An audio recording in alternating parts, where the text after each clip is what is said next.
Friati, Retire Ready Financial Group, LLC. NPN number 2083768. By texting 64,000, you agree to receive recurring automated marketing messages from Pocket Host. Message and data rates may apply. No purchase required. Terms apply. Available at pockethost.com/terms. Hi, I'm Richard Karn, and the world's #1 expandable hose has gone ballistic. The brand new Pocket Hose Ballistic is here, and it's the hose I reach for every time. This brand new anti-burst sleeve uses an extraordinary new liquid crystal polymer used in bulletproof vests, tough enough to handle anything your outdoor tasks throw its way.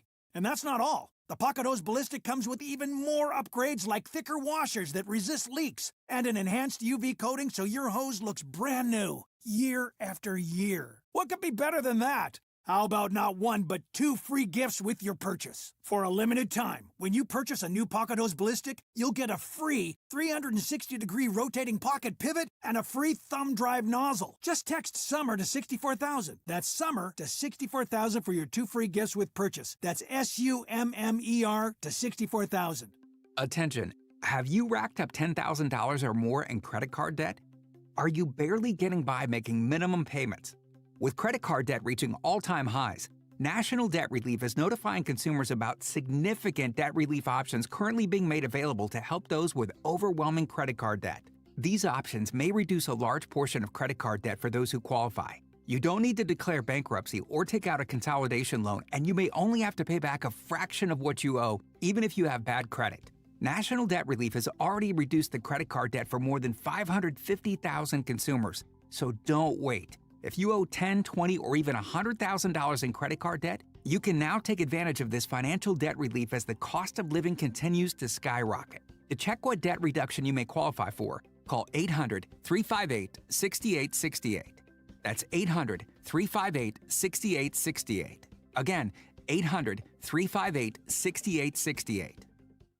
I believe in you. Just 4 simple words, but to a child in need, they mean the world. I believe in you means you have potential.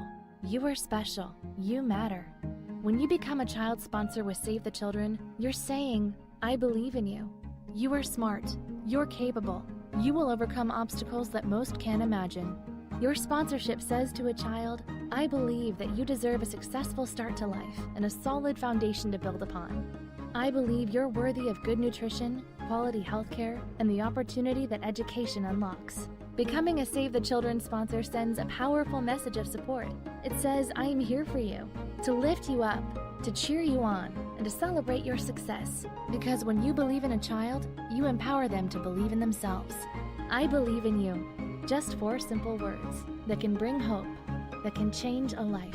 Visit sponsor.savethechildren.org today and tell a child in need, I believe in you. If you're talking, they will hear you every single time. Oh, we're getting killed. Yeah, well, Kyle's not here. How come?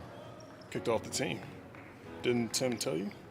Kyle and some other kids got caught drinking beer in the park a couple of nights ago. Really? Yeah. 0 tolerance. He's out for the season. Come on, it's a first offense, right? That we know of. But why should that matter? He knew not to drink. I've made it clear to Matt that's what we expect from him. What have you said to Tim? Nothing really. You know, a lot of kids try it at this age, so... Yeah, well, a lot of kids don't try it too. I'm not saying that Matt's gonna be this perfect kid, but if I don't tell him what we expect and why he shouldn't drink, how's he gonna know? You think kids that age really listen? They never admit it, Bill, but they hear more than you think. Talk. They hear you. For more information about talking with kids about underage drinking, visit underagedrinking.samhsa.gov. NASCAR champion Bobby Lavani here with my brother Terry and my nephew Justin. You know, every sport has its essential safety gear. For racing, we wear helmets, fire retardant suits, and Nomex gloves. For fishing, waterfowl hunting, and boating, we wear life jackets. After an intense race, there's nothing more relaxing than bass fishing. Or a little duck hunting on the lake. But we're the first ones to tell you, on the track or on the water, accidents happen fast. In a crash, there's no time to put on a helmet. And when a boater capsizes or is thrown from the boat, there's rarely time to reach a stowed life jacket. But today's life jackets are lightweight and comfortable. Fishing or hunting, they don't get in your way. That's why you won't catch a Lavani on the water without a life jacket. Don't let us catch you either. Remember, you're in command. Boat safely. This message brought to you by the United States Coast Guard. For more information on boating safety, visit www.uscgboating.org. Maybe it's time to take a fresh look at everything we thought we knew about landing a great job.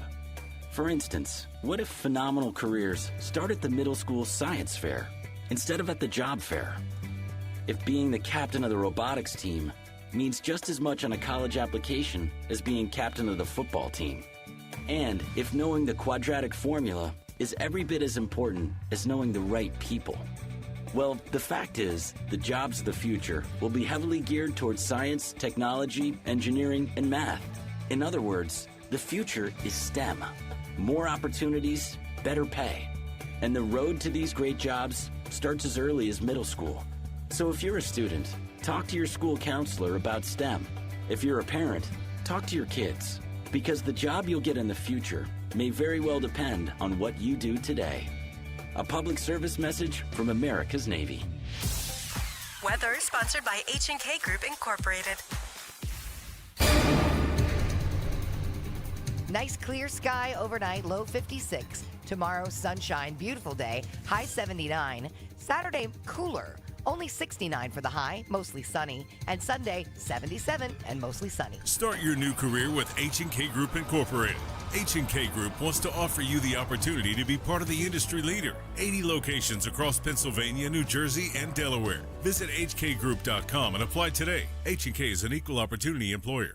Kale and Company, weekday mornings, 6 till 10. Dr. Anthony Fauci. 6 years later, millions of people are dead, trillions of dollars were spent, our civil liberties were shredded by mandates and lockdowns. The man at the center of it all has never faced a single consequence. He's a doctor. He only wants to do what's best for you. Doctors have egos. Doctors like to make a lot of money. And when you've been in charge of whatever you've been in charge of going back almost 4 decades, you start to walk around like your you-know-what doesn't stink, and anybody that questions you is beneath you. Remember the arrogance of this guy?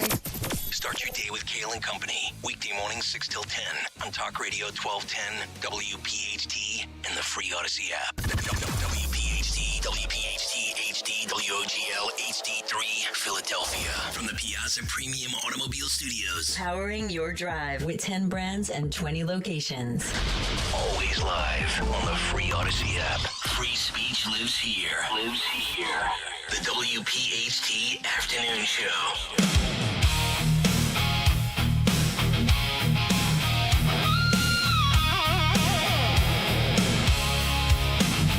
When you want the best that there is, when you want the best in the entire biz, there's a name the stations call you sure to like. It's America's host, and his name is Mike. Stunt brain, that is. You've heard him before, and you'll hear him again. Everyone loves him when he hosts on 1210.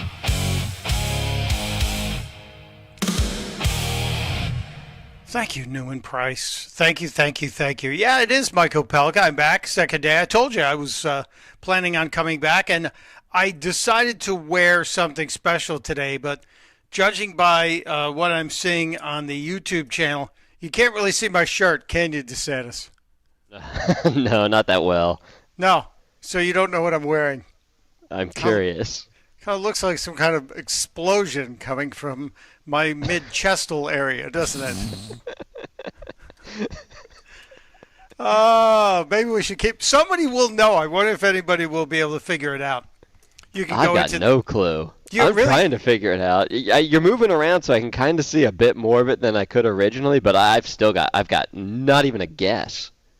Really? Nothing. Okay. Well, I am wearing a black T-shirt. It has white decoration on the front. And it looks to me, I'll describe it a little. Somebody may know. Somebody may figure it out. 855-839-1210 or in the YouTube channel, which I'm not monitoring right now. So, DeSantis, if you see any guesses, you're going to have to interrupt me. Or, Justin, you monitor it fairly well. You can let me know. It kind of looks like if you were going to focus a camera on the surface of the sun. You know, when you always see all those little eruptions on the sun, the solar flares, if you will. Kind of has that look to me. Anyway. We have one guest so far. Someone, it's Gary Stam guessed spilt milk. I don't think that's it, though. Maybe that was the inspiration for the actual shirt design. But no crying over that, Gary. No crying over spilt milk. No, it's not spilled milk. I did not set this up to create a little guessing game. I just happened to notice somebody got it. Somebody already got it? Suze loves Jeffy says it's a Kale and Company shirt. Ding, ding, ding, ding, ding. It's a Kale and Company shirt. That's right. And I even think it screams we start at 6 a.m. or something like that at the back. I do this in honor of the remote that the guys had today in, was it West Berlin, New Jersey today? Yeah, is that where they were? Right. Yeah, there was and Sean Farish was part of that group that was there as well. It's a big remote location show trying to promote the big bike ride coming up in really a matter of weeks right now, raising money for the families behind the badge. I am not able to participate as a rider. I will be giving financial support.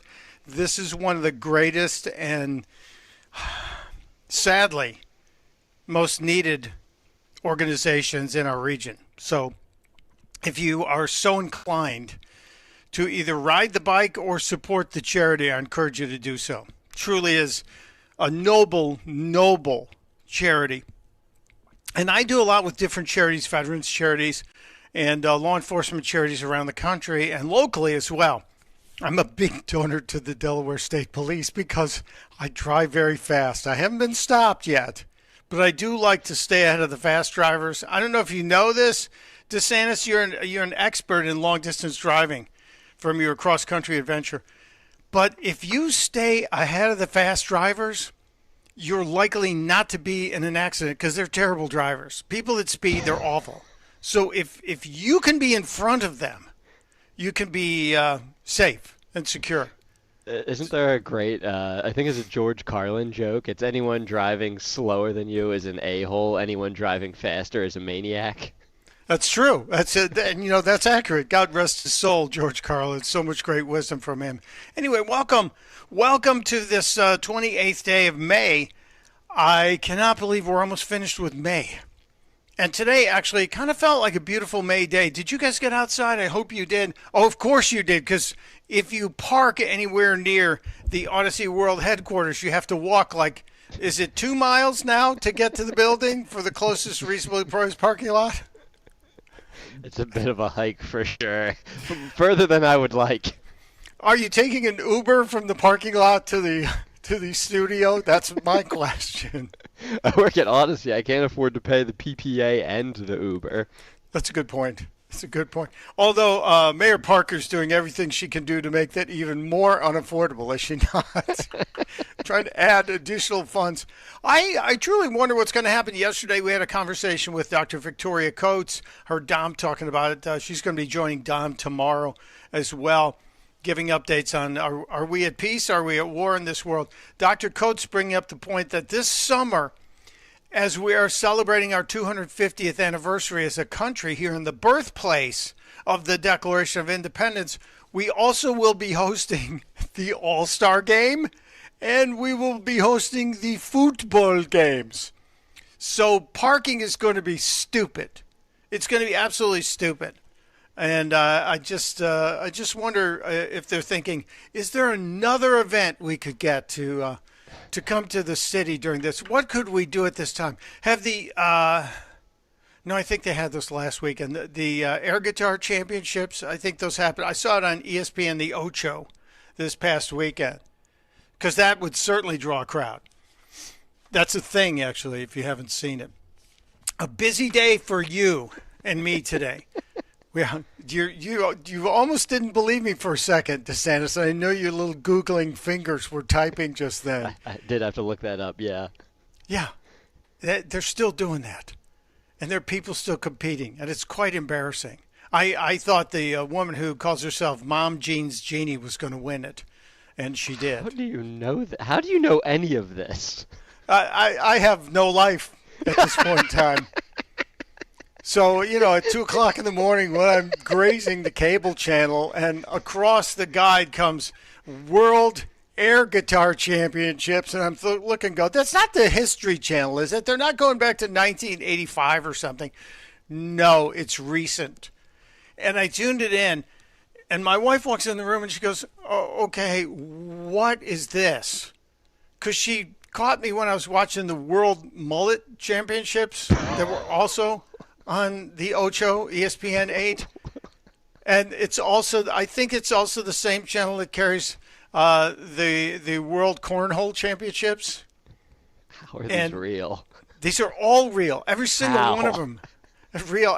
And believe it or not, there's a pillow fight league that also had a championship.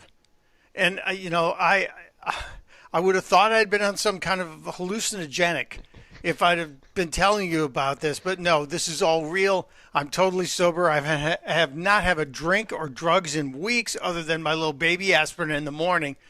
So I'm just amazed at this. We live in the greatest country in the world where people, adults, can pretend to play a guitar having no skills and be in a competition to get a world title in such. We live in a country where somebody can take a beanbag about 4 inches by 4 inches and throw it across a room and try and get it into a little bitty hole, and they can earn a world championship. And I think the winner actually got $5,000. And the same country has given us a pillow fighting league where grown-ups hit each other with pillows. And that also provides you with it was a small briefcase full of money. I think that person got $5,000 as well. I have big news from the Pillow Fight Championship world, by the way. Leo Carvalho defeated Leonardo Apollo to win the championship, so that's big news. See, I watched that fight. And Were you I rooting had for one guy over the other? I had Carvalho the whole way. Okay. So you were happy. Half the time I was sitting there going, I wonder if Nick Cale is betting on this. Because, he'll bet. Nick Cale is the guy that I went to high school with who, in the cafeteria, was flicking pats of butter onto the wall, and then they'd race them down the wall, and they'd be betting on which one would slide down faster. Just saying. I can't verify if Nick actually did that, but I bet if we quizzed him and had him on a polygraph, he would have to tell the truth about it. Anyway, busy day today. We're going to talk to our friend Bill D'Agostino next hour at about this time from the Media Resource Center, MRC. They do great stuff. We're going to go over some of the news of the day with clips. I talked about the show Squatters yesterday and the fact that this new show on A&E has caught my attention, and a lot of you were chiming in on the YouTube chat as well, saying, yeah, this is a great show. But I have questions about how in the hell can this even exist, especially here in Philadelphia. But I thought property rights were sacrosanct in this country. And as I'm saying that, I remember yesterday at this exact same time, we talked about Mayor Mamdani from New York, who's planning on confiscating buildings and turning those buildings over to nonprofits in a communist land grab, as it were. But we have attorney Wendy Patrick, who is a career prosecutor and a speaker and just an all-around great person. Wendy's going to join us at 4:30 today to discuss some of the nuances of the scamming and why we can't just make a law that says if you own your home, it's like owning your car. If your car gets stolen, you call the police and they file a stolen property report. If your house gets stolen, they go, it's a civil issue. You got to take it to landlord court or something. It doesn't make any sense to me. And there are also a couple other weird legal stories that Wendy and I will get into later today as well. And Jason Isaac is joining us, CEO of American Energy Institute and a former state rep from Texas. He has a Washington Post op-ed about climate doomsday. The UN pumps the brakes on alarmism, but the harm has already been done. We'll get into that as we constantly monitor what the heck is going on halfway around the world in the Gulf states, and whether or not we're going to be following up on the war actions. I also thought we were going to get a whole bunch of Supreme Court decisions today. We got nothing today, DeSantis, did we? Anything at all, Pop? No, I haven't seen anything. I know there was one issue that the court voted 5-4 in favor of a death row inmate who was saying that the jury was tampered with, didn't get a fair jury selection, so he's likely going to get a second trial, which, hey, if you're facing the death penalty and you take it all the way to the Supreme Court and they go, yeah, it looks like you might have kind of got screwed on that, I think that's important. The only other Supreme Court news was Justice Amy Coney Barrett's house getting swatted last night, and I'm not seeing too many reports on this. It didn't make a whole lot of reports in the social media or news outlets that I follow, and I think this is kind of a big stinking deal because, let's remember, Justice Amy Coney Barrett, one of President Trump's selections, he hasn't always been really happy with Justice Barrett, but last night the police responded to a call because the sound of gunshots at the home of the Supreme Court Justice, and they realized this was a swatting call. And then they cleared this up after they met with her security detail because, sadly, because Democrats, we now have to have security details at every Supreme Court Justice's house. They have to, and God knows what their kids get protection going to school. And Amy Coney Barrett has a passel of kids. We have a little bit of the police audio. You got to check this out. Attention all units responding to the suspicious noise. There is an LOI for this address that has 24-hour security coverage for a high-priority resident of the county. Units responding to suspicious noise. Be advised, we have not been able to get an answer on callback to the complainant's phone number. And then if it's going to be a swatting situation or not. Right, 2111. Make contact with security that's on scene. They should be outside and explore. He said he hasn't heard anything. We're just going to meet up with him first just to go over anything. So they did clear it up, and it appears to have been swatting. Here's one of the things that could straighten this out. There's a technology that exists, and it's sadly in use in Wilmington, Delaware, where I live, called ShotSpotter. And just like we have the flock cameras that have been popping up in the last couple of years all around the country, and trust me, there are thousands of them in the Philadelphia area, and there are hundreds and hundreds of them in the Wilmington, Delaware area.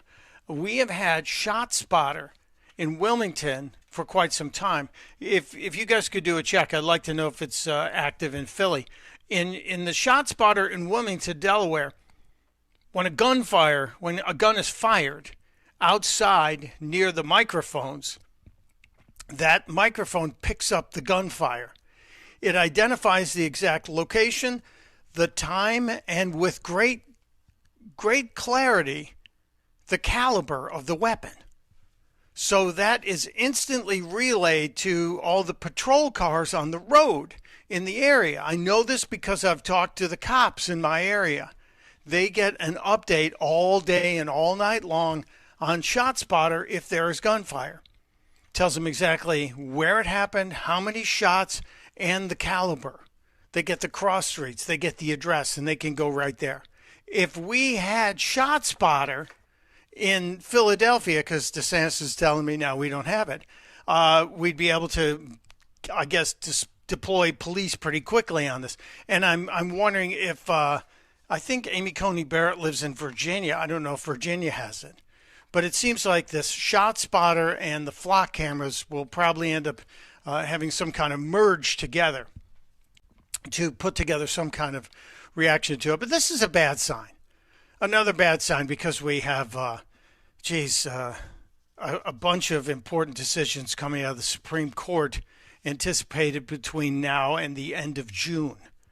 So if the swatting has already begun, it's going to be a very tense month while we await the decisions on all kinds of important cases, not just the guy who needed a new trial, the guy on death row. Very interesting, though. But Amy Coney Barrett, not exactly the biggest controversial one. And the ShotSpotter thing, it's really interesting to me because the cops say it's, yes, a blessing and a curse because guns are fired a lot. So they're constantly getting reports of them. Should it be controversial? I don't think so. Even Mayor Pete was touting it. But Speaker Johnson and the far left are trying to make it sound awful. I think ShotSpotter is better than the flock cameras. And maybe that's an interesting poll question. They're both invasions on our privacy. I think the flock cameras, they're really making me very nervous because if you don't know what they are, they're very small cameras. When you're sitting at an intersection and you look up at the hardware that's hanging the traffic lights, there are tiny cameras, usually almost like lipstick-sized cameras, or the size of your finger, and they are powered by solar power. And those solar-powered cameras, they're almost invisible, impossible to see, but they can see who's in the car and with clarity do facial recognition, not just the driver, but the passenger in the front seat as well. Your license plate, the color of your car, if there's any damage, it all gets immediately routed to this massive data center outside of Atlanta. And then if there is a hit on either the facial recognition for a warrant or on the car or the license plate for a warrant, it gets fired back to the law enforcement in that region. There's a whole lot of computing going on here, and we're not hearing enough about it. But the law enforcement aspect of it is one thing, and I'm kind of okay with them rounding up criminals. But it's the rest of it, because they are keeping track of all of this. So DeSantis, as you drove 2 months ago, as you drove across the country, ShotSpotter followed you all the way across the country.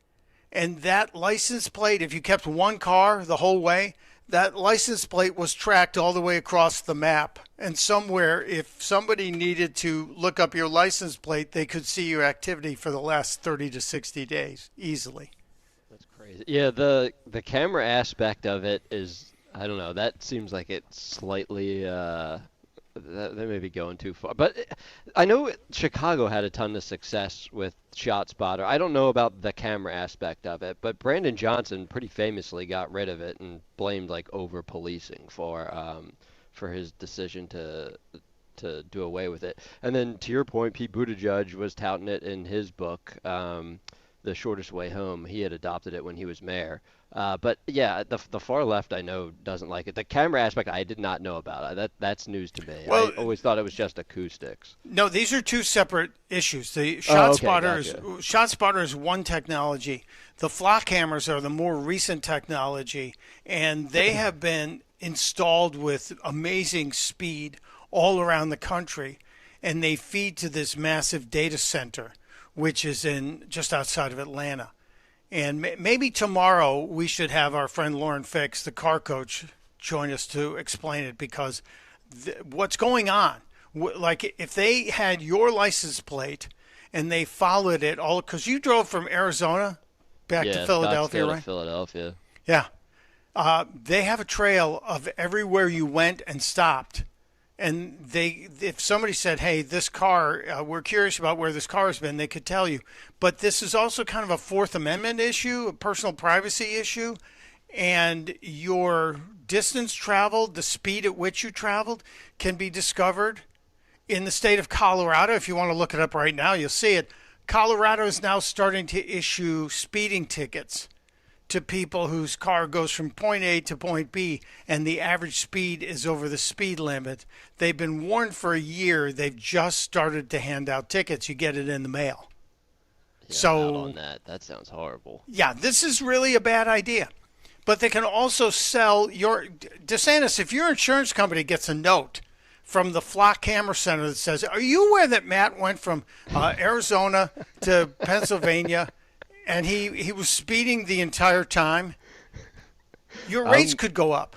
I'm more concerned that they'll sell that data to my health insurance provider, because I stopped at Buc-ee's at least 5 times during that road trip and was gorging myself on brisket. So fair point. Yeah, there's a lot of bad that could come out of this.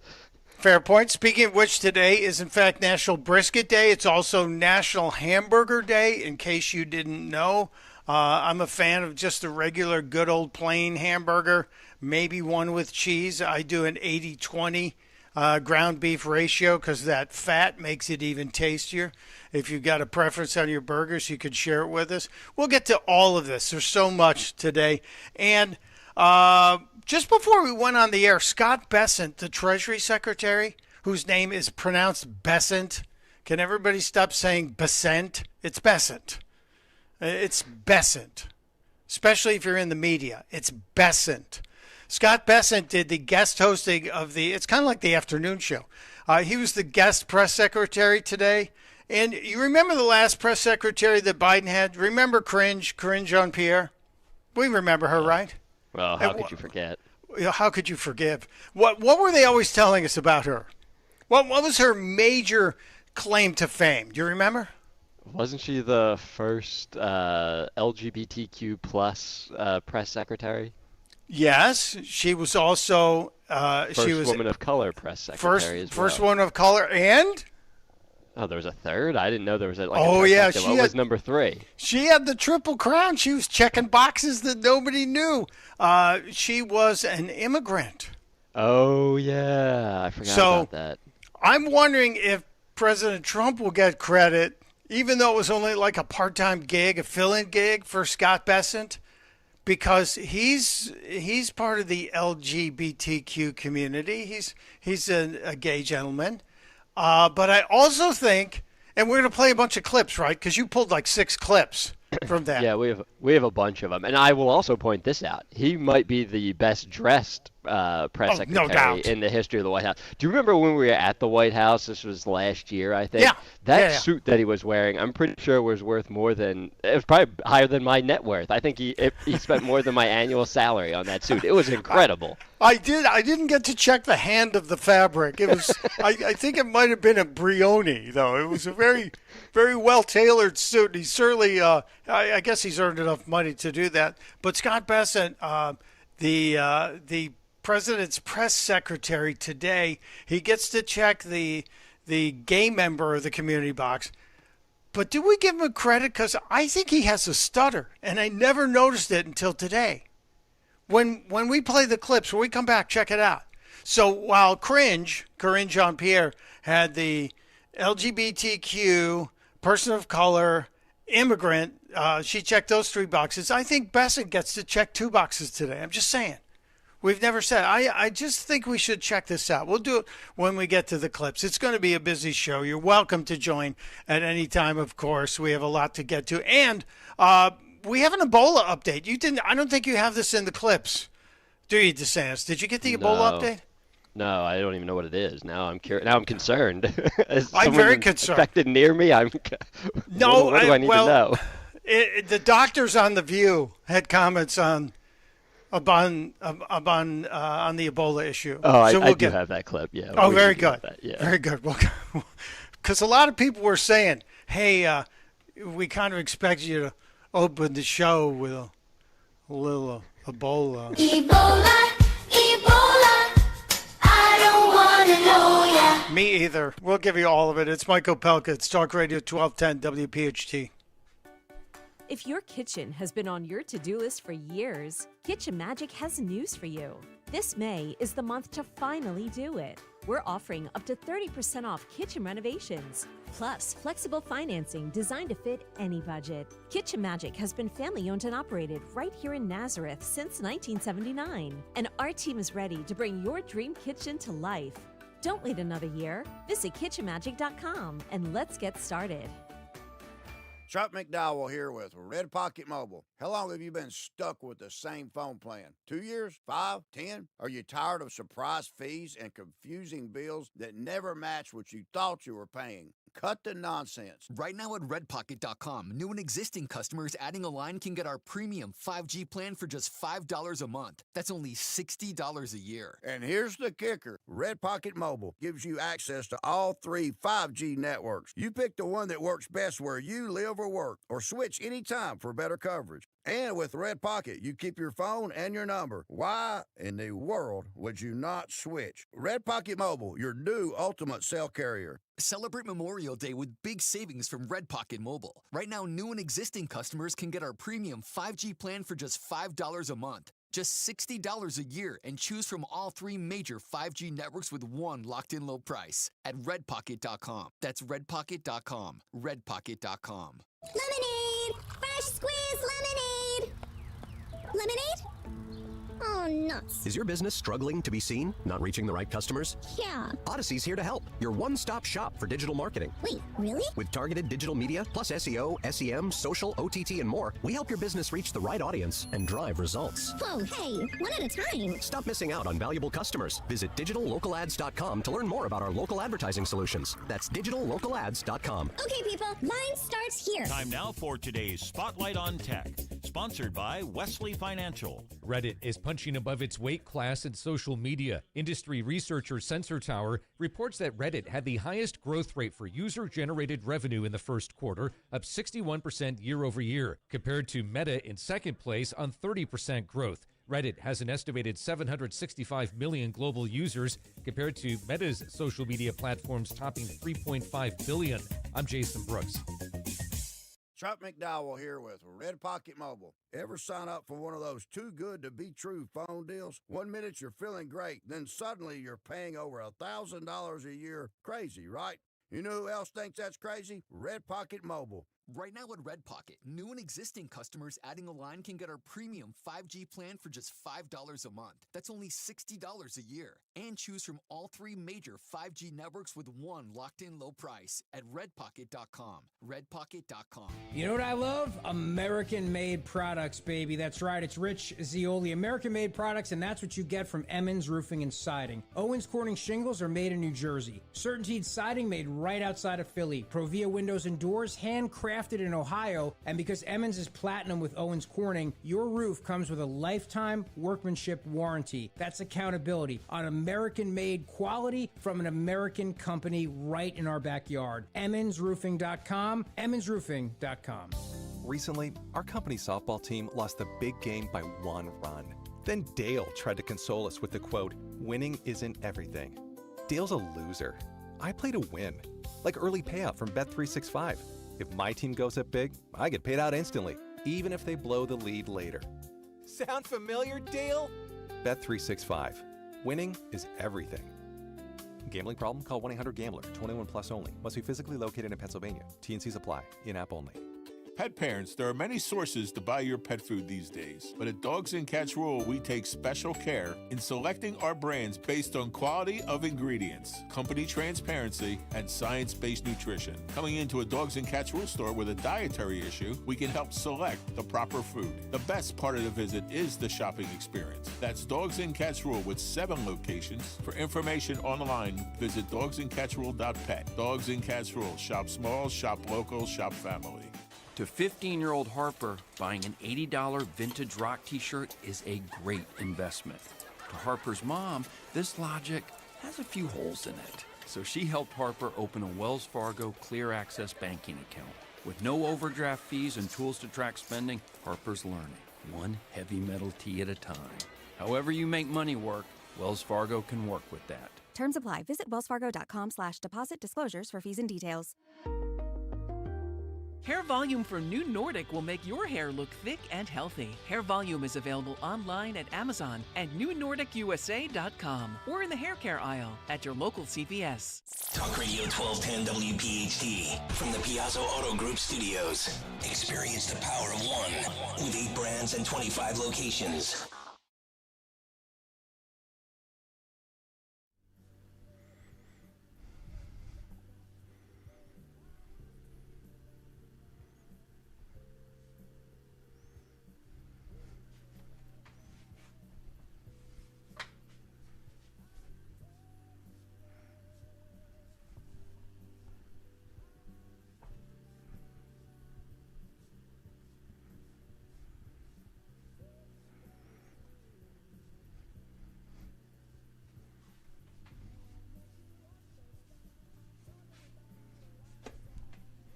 And welcome to the Yacht Rock edition of the afternoon program on Talk Radio 1210 WPHT. Yeah, I lived through this music era as a young adult, and I was embarrassed about it.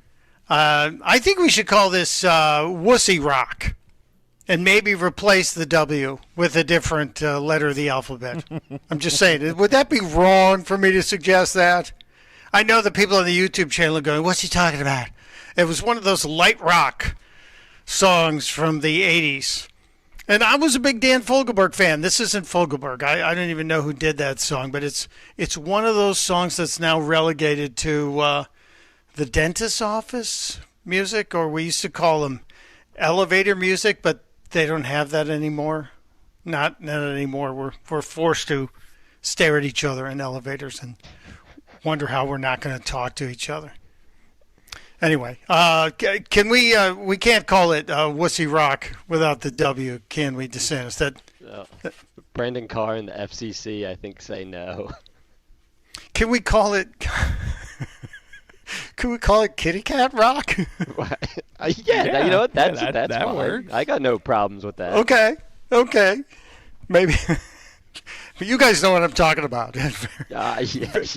Very wimpy radio. They used to say that there were a bunch of people, bunch of parents, crazy parents who said pre-Karen era. These were like precursors to the Karens that said that all of the heavy metal was causing kids to be violent.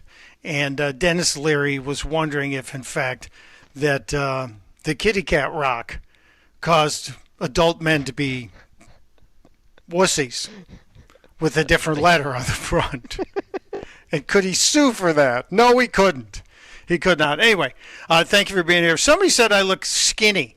I think, I honestly God think it's because like 2.5 weeks ago I quit drinking. And not that I was doing a lot of drinking, but it's just, it does change you. So maybe it's my summer of dryness. We don't know. I don't know how long it's going to last either. It just happened. There was no real reason for it. So here I am enjoying my presence with you. Again, I will keep saying this. We're now in a weather pattern that you need to appreciate to be able to go outside and enjoy this, which is really what this is all about. When you get days like this, when you get a patch of days like this, take us on the phone, put us on the Odyssey app, put us or put it on YouTube and listen to us. The stream runs fairly consistency over 5G, so that's an easy thing. All right, I talked about it before we took a break. Scott Bessent, the Treasury Secretary, who I think is one of the all-stars of this administration. Scott Bessent had his turn in filling in as the press secretary today because, as we know, our great press secretary, Caroline Leavitt, just had another baby, and she's on maternity leave, which is very cool. We like to see more babies being born in this country, especially to conservative parents. So there have been different press secretaries in there, and Bessent was in there. And I did mention I think he gets credit for checking the box for being a member of the gay community. And I also said I think he should get credit if he is in fact a stutterer. We've never addressed that before. Has that been brought up, DeSantis? Has there ever been a statement about the Treasury Secretary being a stutterer? Not that I've seen, but I have noticed he has a bit of a stutter when he starts to speak during interviews with the Sunday shows. That is, I guess, there are different kinds of stutter. Joe Biden was always fond of telling us how well he had successfully beaten the stutter he had as a little kid. And I know James Earl Jones was a guy who always used to talk about the fact that he was a stutterer before he found a way to beat it. And maybe there's a little help, or maybe it's Bessent just putting together some of the responses to the questions. So let's go through a few of these because there were a couple of interesting questions. One of the ones that I love to talk about is the $250 bill that is being rumored to be coming out for the 250th anniversary. Now, can we get a poll on this? Justin, can you put together a quick poll? Just are you for or against the $250 bill? And I guess we have to say Trump's face. It might be, these might be two questions. I guess what would be the harm of the $250 bill? So we're going to do a $250 bill. Are you okay with the Treasury putting Donald Trump's face on the $250 bill? Are you okay with that? I'd like to see what the audience says. So let's put that up there if we can. But let's get to the question and answer from the Treasury Secretary about the possibility of a $250 Trump bill. Dr. Besson. Yep. How long until we see your signature next to President Trump's face on a $250 bill? Well, again, as Treasury Secretary, I have two mandates for U.S. currency. At present, no living person can be on U.S. currency, and the currency must say, "In God we trust." So right now there is proposed legislation in front of the House, in front of the Senate, to change the first requirement so that a living person, Donald J. Trump, could be on the $250 bill. So it's all in the hands of the, it's all up on Capitol Hill. So at Treasury, we prepare things in advance. So we have prepared in advance that if the legislation is passed, but we will stick to the law.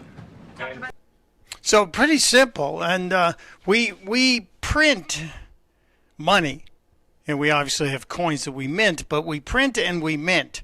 In terms of printing money, we only print money in 7 denominations. Do you know the 7 denominations, Matt DeSantis? Actually, it's the $1 bill, the $2 bill. Well, you never see those. $5 bill, $10 bill, 20, 50, and 100. You are I know correct, there were sir. some larger denominations at one point. I think it was like prior to 1969. There was a 500, a 1,000, a 5,000, a 10,000, and then I didn't realize this. There was a $100,000 bill at one point, which is insane. When I was on a field trip in grammar school, they took us to a bank, and we all got to hold a $10,000 bill for like 2 seconds. That's kind of awesome.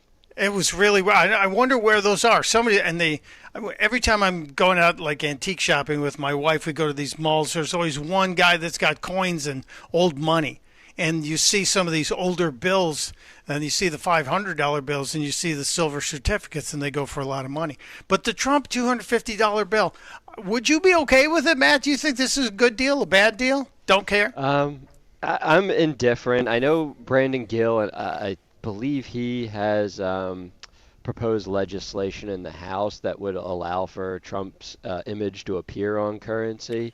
If it passes the House and the Senate, like, go for it. That doesn't bother me. Well, it wasn't Gill. It was Joe Wilson from South Kakalaki who proposed the Donald Trump $250 Bill Act, H.R. 1761, and he introduced it in February. Directs printing of the notes featuring Trump's portrait to commemorate the semi-quincentennial, the 250th. Just say 250th. We don't need to get fancy with the words. Come on now. Yeah, you're right. Gill wanted Trump's face on the 100, booting Benjamin Franklin. Yeah, you're right. Don't boot yeah, Ben. No, Philly like would Ben. freak. No, yeah, we like gotta Ben. keep Ben. Yeah, we want that. As of this month, though, it's stalled and that bill has not passed. And the other issue that Besson brought up, which is a federal law that says you can't have a living person, portrait of a living individual on U.S. currency. So that would kind of prevent this from happening. You have to change some of the laws. So it's kind of interesting to see this. And you know this would absolutely drive people crazy. And by people, I mean Democrats. Democrats. To prove this, after that question was brought up, Caitlin Collins was in the press briefing, and she had a question about the $250 bill. So we have to prepare in advance. You can't draw something up the day before. Politically, do you think it's a good idea that when people are struggling to afford gas and groceries?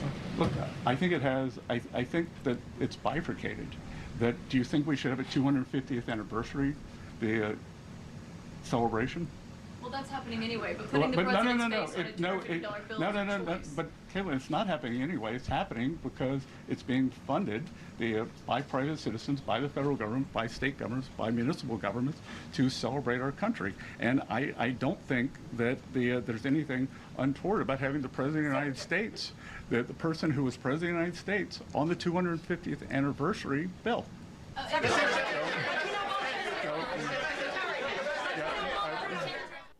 I love the way he's able to shut down the press pretty quickly. Anytime you throw in a word like bifurcated, there's a whole bunch of them going to their online dictionary going, okay, bifurcated, what are we doing here? But yeah, Besson comes with the facts correctly on this. And while we're in the money thing, I am one of the people who does not like the idea of digital currency, and I don't know where any of you stand on it. I suspect if you stop and think about it, I'm a big proponent of using cash as often as you can. If we start depending on using either just a tap of something or showing your phone instead of keeping money flowing through the system, eventually the people that control the money will be able to control the money and stop people from spending it. It all goes back to what China's been doing with the social credit score stuff. So I'm against the central bank digital currency, and I think that's really bad. Really bad. Scott Besson had some comments about it when asked about it today. Cut 35, please.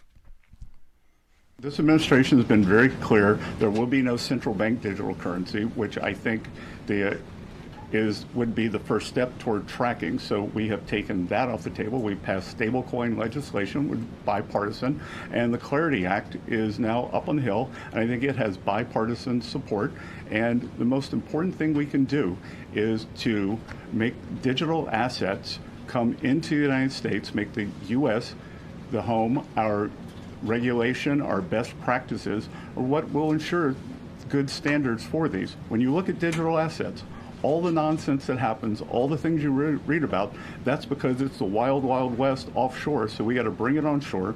So I would encourage the House and the Senate to get clarity done. I'm kind of ambivalent about that answer because it seems like Besson is saying, well, we're against a central bank digital currency as long as most of these currencies are offshore. And if they get them onshore, does that mean then he's going to be all for it? Am I reading that incorrectly, DeSantis? No, I was thinking the same thing. It was kind of a wishy-washy answer. Yeah, I didn't agree with it completely. I'm not one of these people who automatically falls in line just because someone's in the Trump administration. I want to think beyond the answer a little bit anyway.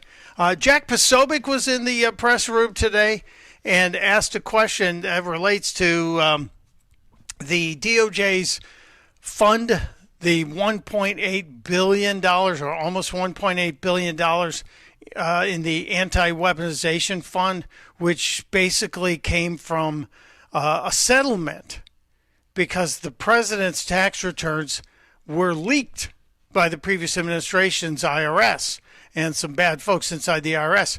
But what I didn't know, and the Treasury Secretary explained it, was there was a whole lot more behind the president's tax returns. It wasn't just Donald Trump. You have to check this one out. People talking about the IRS settlement, and which has been rolled over now into this weaponization fund over at DOJ. Wanted to get your comment on the decision process, as much as you can tell, how that settlement came to be, how it was rolled over to DOJ, and then the process for those funds now as it's played out. Good. So thank you for the question. This is going to be the only question I'll take on this matter today. So there's ongoing litigation, so it'd be inappropriate for me to comment. President Trump is a great American who has endured more than 10 years of nonstop harassment and weaponization from the federal and state government actors. A bad actor at the IRS leaked more than 400,000 tax returns, including the Trump family, all the employees, and that's how we got here now. No American should be targeted for political reasons, and every citizen deserves fair treatment and full protection of the law. The Department of Justice represented Treasury and the IRS in this matter, and I'm going to have to refer any questions to Acting Attorney General Todd Blanche. So. I love the fact that the press is like frothing because I go, oh, wait a minute, Trump is taking almost $2 billion worth of the Treasury's money and giving it out to people that were involved in January 6th. You can extrapolate it to that, but that's not quite true. But when Besson talked about the sheer numbers of people whose privacy was violated by the previous administration, then they were weaponizing the IRS to try and shut down anybody who was critical of the Biden administration or was supportive of Trump, it really is interesting. The president could easily take that money himself. But no, he's turning it over to people who were treated unfairly. But the media doesn't want to stop. About 10 minutes later, despite the fact that Bessent said, this is the only question I'm going to take on this subject, one of the weasels tried to get into it because yesterday we heard that Gavin Newsom had said that anybody who takes money from the anti-weaponization fund will be taxed at 100%. Which, it doesn't sound like any kind of oppressive government does it, but that question was brought up. And this was the last question of the Scott Bessent press conference, and I think he handled it brilliantly.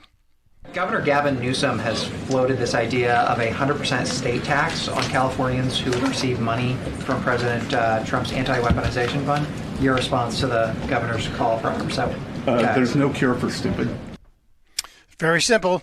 There's no cure for stupid. I'm going to start using that answer going forward. When someone asks me a really dumb question, I'm just going to say there's no cure for stupid. And then turn away. He did a great job. Very great job. I'm taking a quick break. We've got so much more to get to today. And I just got a notice that our friend Jim Stovall is going to join us as well. Jim's 66th book, My Travels with Steinbeck, is out right now. And we'll talk about that and his weekly Winner's Wisdom column. It's Mike Opelka. It's Talk Radio 1210 WPHT. I know that hiring can be challenging. You sort through tons of resumes and you get too many so-so applicants. You're just waiting for someone to match your role perfectly. Well, now there's a place where you can meet them fast. ZipRecruiter. Need to hire right away. Start your search for strong candidates. The right fit awaits. Build your team. Build it sooner. Meet your match on ZipRecruiter. Just head to ZipRecruiter.com/free right now to try it for free. And you're on your way to meeting your match. 4 out of 5 employers who post on ZipRecruiter get a quality candidate within the first day. So try it now. Go to ZipRecruiter.com/free. Once again, that's ZipRecruiter.com/free. Meet your match on ZipRecruiter. Try it free. In Philadelphia, Chase is proud to root for the home team because they're our team too. We cheer from the bleachers and on the sidelines. We cheer for gymnasts and quarterbacks. And with more than 80 local Chase branches and 5,000 nationwide, we are right beside you, Philadelphia. Neighborhood bankers, digital tools, national strength. Chase, make more of what's yours. JP Morgan Chase Bank, N.A. member FDIC. The Memorial Day sales event is going on now at Tri-County Toyota. Take advantage of special savings across our lineup, like a new 2026 Toyota Tacoma with 2.99% APR financing. And ask about our veteran specials. It's our way of saying thank you to those who served. Visit us at 15 D&L Drive in Royersford or online at tricountytoyota.com. With approved credit. Final price includes $4.90 doc fee. Expires June 1st, 2026. Living here is about more than just the headlines. It's the new restaurant opening in Fishtown. It's the playoff energy at the bank. It's the festivals that make your neighborhood feel like home. KYW News Radio brings you the pulse of the Delaware Valley. From service journalism that solves problems to stories that celebrate our culture, we cover the life you're actually living. Authentic, local, factual. KYW News Radio, Philadelphia's most trusted news source. Uh-oh, Brad's buzzed. Oh, yeah? Yeah, he's starting with the woots. And now a speech. I just want to say that friendship is about heart and brain. Who's with me? Good thing is, he knows when he's buzzed. And my brain is saying, when it's time to go home, somebody call me a ride. Love that guy. Me too. Know your buzzed warning signs? Call for a ride when it's time to go home. Buzz driving is drunk driving. A message from NHTSA and the Ad Council. Carpal tunnel syndrome, heart failure that doesn't improve with common medicines. These are some signs and symptoms associated with ATTR-CM, or the cardiomyopathy of ATTR amyloidosis. a serious heart condition with symptoms that get worse over time. Amvuttra, vutrisiran, is a prescription medicine given by a healthcare provider that treats ATTR-CM in adults to reduce heart-related death, hospital stays, and urgent visits. In a clinical study, Amvuttra was proven to help people live longer and have fewer heart-related hospital stays and urgent visits over 3 years compared to placebo. Amvuttra lowers the amount of vitamin A in your blood, which can affect vision. Other side effects include pain in the arms or legs, pain in the joints, and shortness of breath. These are not all the possible side effects of Amvuttra. For prescribing information, call 1-833-256-2748 or learn more at amvuttra.com. Ask your doctor about Amvuttra for ATTR-CM. I finished a 5K in 94th place, right after a man wearing jeans. They still gave me a medal. I don't want a reward for doing. I want a reward for dominating. Like Daily Prize Matcher on Bet365. I play for free and win real rewards, like up to $5,000 in cash weekly. Unlike that joker in denim. Bet365. Winning is everything. Gambling problem? Call 1-800-GAMBLER. 21 plus only. Must be physically present in New Jersey and Pennsylvania. T's and C's apply. With Fidelity Wealth Management, a dedicated advisor gets to know you and your goals to build a comprehensive plan to help grow and protect your wealth. Backed by a team of specialists, they'll analyze all your accounts, even the ones they don't manage, to keep an eye on taxes and provide proactive portfolio insights that can help you unlock your wealth's full potential. Learn more at fidelity.com/wealth. Investment minimums apply. Fidelity Brokerage Services, LLC. Member NYSE SIPC. And Doug. There's nowhere I wouldn't go to help someone customize and save on car insurance with Liberty Mutual, even if it means sitting front row at a comedy show. Hey everyone, check out this guy and his bird. What is this, your first date? Oh, no. We help people customize and save on car insurance with Liberty Mutual together. We're married. Me to a human, him to a bird. Yeah, the bird looks out of your league anyways. Get a quote at libertymutual.com or with your local agent. Liberty, liberty, liberty, liberty. Shouldn't you expect more from your SUV? Introducing the all-new 2026 Mazda CX-5 with more space to fit every aspect of your life, more style inside and out, and more advanced tech features that put you in control. There's more to the Mazda CX-5 because there's more to you. Visit Piazza Mazda of Westchester and Reading for financing as low as 1.9% APR for up to 60 months on select models. Shop online at piazzamazda.com.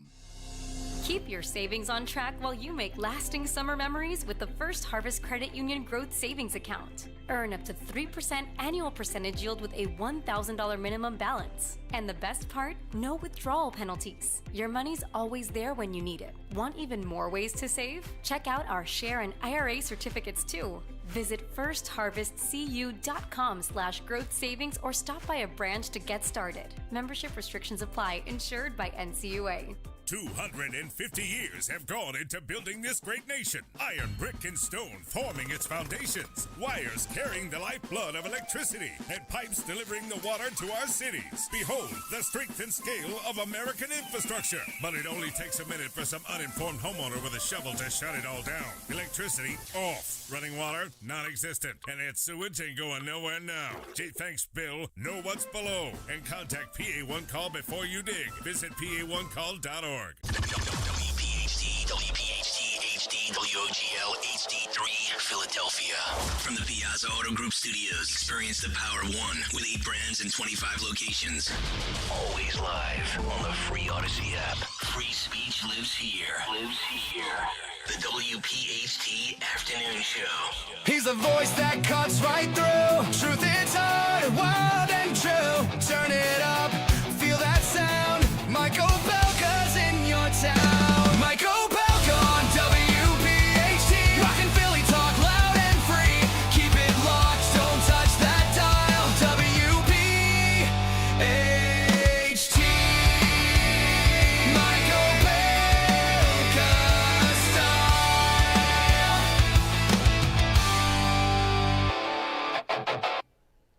It is 4:02. And I'm welcoming you. It's Mike Opelka back again today and tomorrow, God willing, we'll be here. We'll kick off your weekend together. And based on just today's weather and the forecast, this may be the greatest run of like 4 or 5 days that we've had in quite some time. And after the monsoon we experienced over the weekend, we deserve it. We earned it. Take time to get outside. It is comfortable. You might even be able to open the windows tonight. I don't know if you can do. I do that, but we have a lot of owls in the trees outside of our house, so it gets kind of noisy at night. The barred owls are out there hunting and taking up all of the rodents that are running around the woods. Good for them. Well done. But I'm glad you're here. We have a very busy program today. We've got a lot to get to. We covered the Scott Besson press conference today. I thought he did an admirable job. And one of the key elements of the press conference was a discussion about the $250 bill. Will we be getting a $250 bill added to the 7 pieces of printed currency that our country currently presses and distributes? And will it have Donald Trump's face on it? A lot of the people on the left are already losing their minds. I have fun using $2 bills. DeSantis, you said you haven't seen a $2 bill in a while. Every couple of months I go in and get 100 $2 bills. And when I'm paying for stuff at like a drive-thru, I like to use them because it freaks out the people. There's no slot in the cash drawer. There's only 5 slots. So like they're staring at it. Every time I see one, I always think, ooh, this could be valuable. And then I remember, no, they're in circulation. Just nobody uses them. Aside from you, I guess. You're the only one. And I love to look at people's faces. And at the Taco Bell not that long ago, the kid running the window called the manager and go, "What do I do with this? Is this real?" He goes, "Yeah, it's real. Just put it under the drawer. Just lift the drawer. Put it if you would have a check or 100. Put it under there." Anyway, a lot to get to today, but you can vote on the $200 bill, $250 bill that could be happening in time for the 250th anniversary of our country. I would love to see it happen. I know a lot of people would get a $250 bill and put it away and not spend it unless they absolutely had to, which is kind of interesting. I wonder if that does anything to the money supply. We'll get into that. Our guest, Bill D'Agostino, is joining us, senior research analyst at one of my favorite sites, one of my favorite follows in social media, the Media Research Center, MRC to the cool kids. Bill's joining us again. Bill, I have to give you big props because your Twitter X handle is a great one as well. He is @BannedBill, @banned_Bill on Twitter X. Welcome back, sir. Glad to have you. Thanks, man. Yeah, good to be on. Yeah, banned no more, thanks to Elon. But the lesson learned from that whole experience is don't try to explain to Bradley Manning, although I guess he formally changed his name to Chelsea Manning now, that he's still a man. Are we allowed to call Manning the Bradley formerly known, or the Chelsea formerly known as Bradley?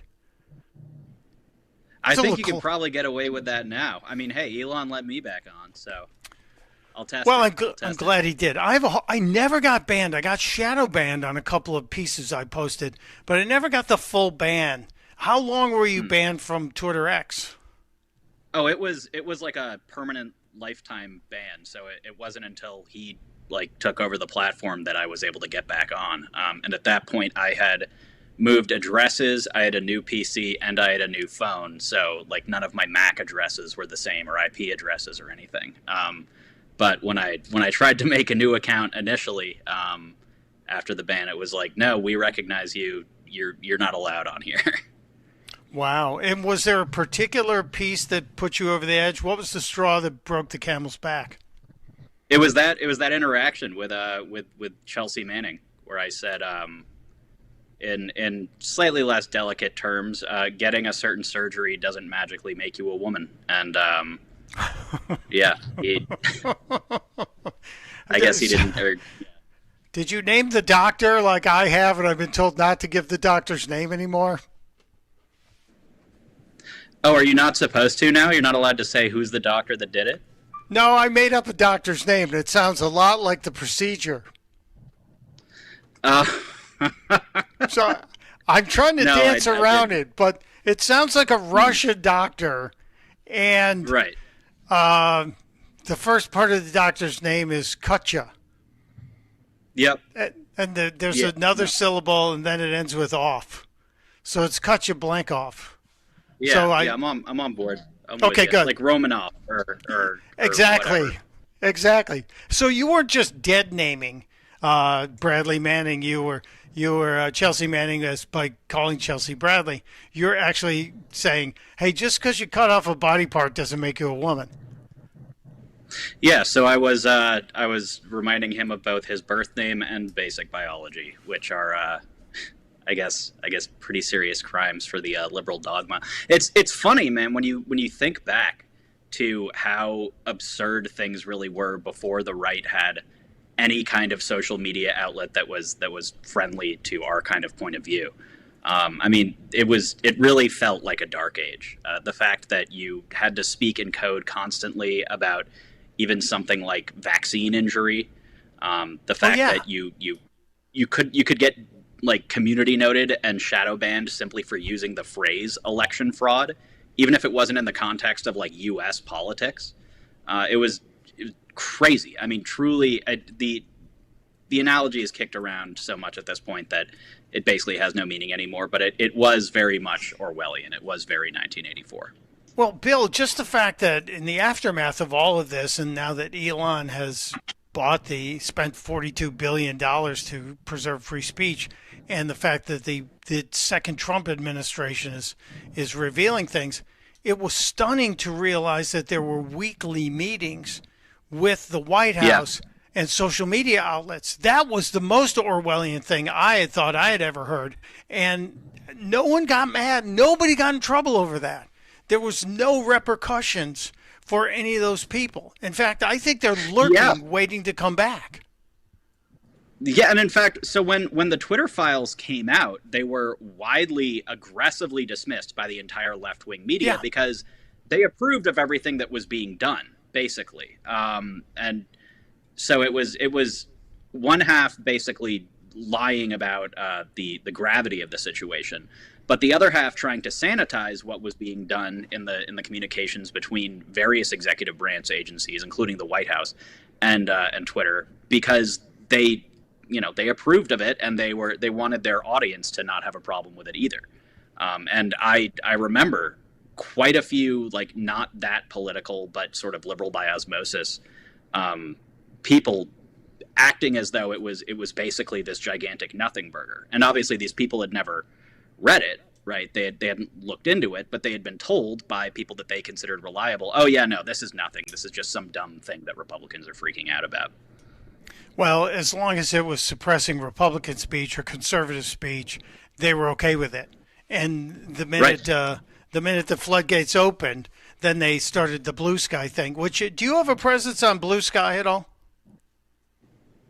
No, I mean, my blood toxicity levels are already so high from watching MS Now and CNN all day. I'm afraid that if I go on to Blue Sky, I'll go into like hemorrhagic shock or something. But I do genuinely see the value in actually like trawling through Blue Sky and keeping a finger on the pulse of what's being said there. There's a few accounts that I follow. They're not like dedicated to this, but they will occasionally go on to Blue Sky and kind of report back, right? Like from the war zone or whatever, and say, you know, this is the mood over there right now. This is what they're all saying over there right now. Most recent tidbit that I can think of is death threats for all of the Virginia Supreme Court justices after they threw out our 10-1 redistricting map.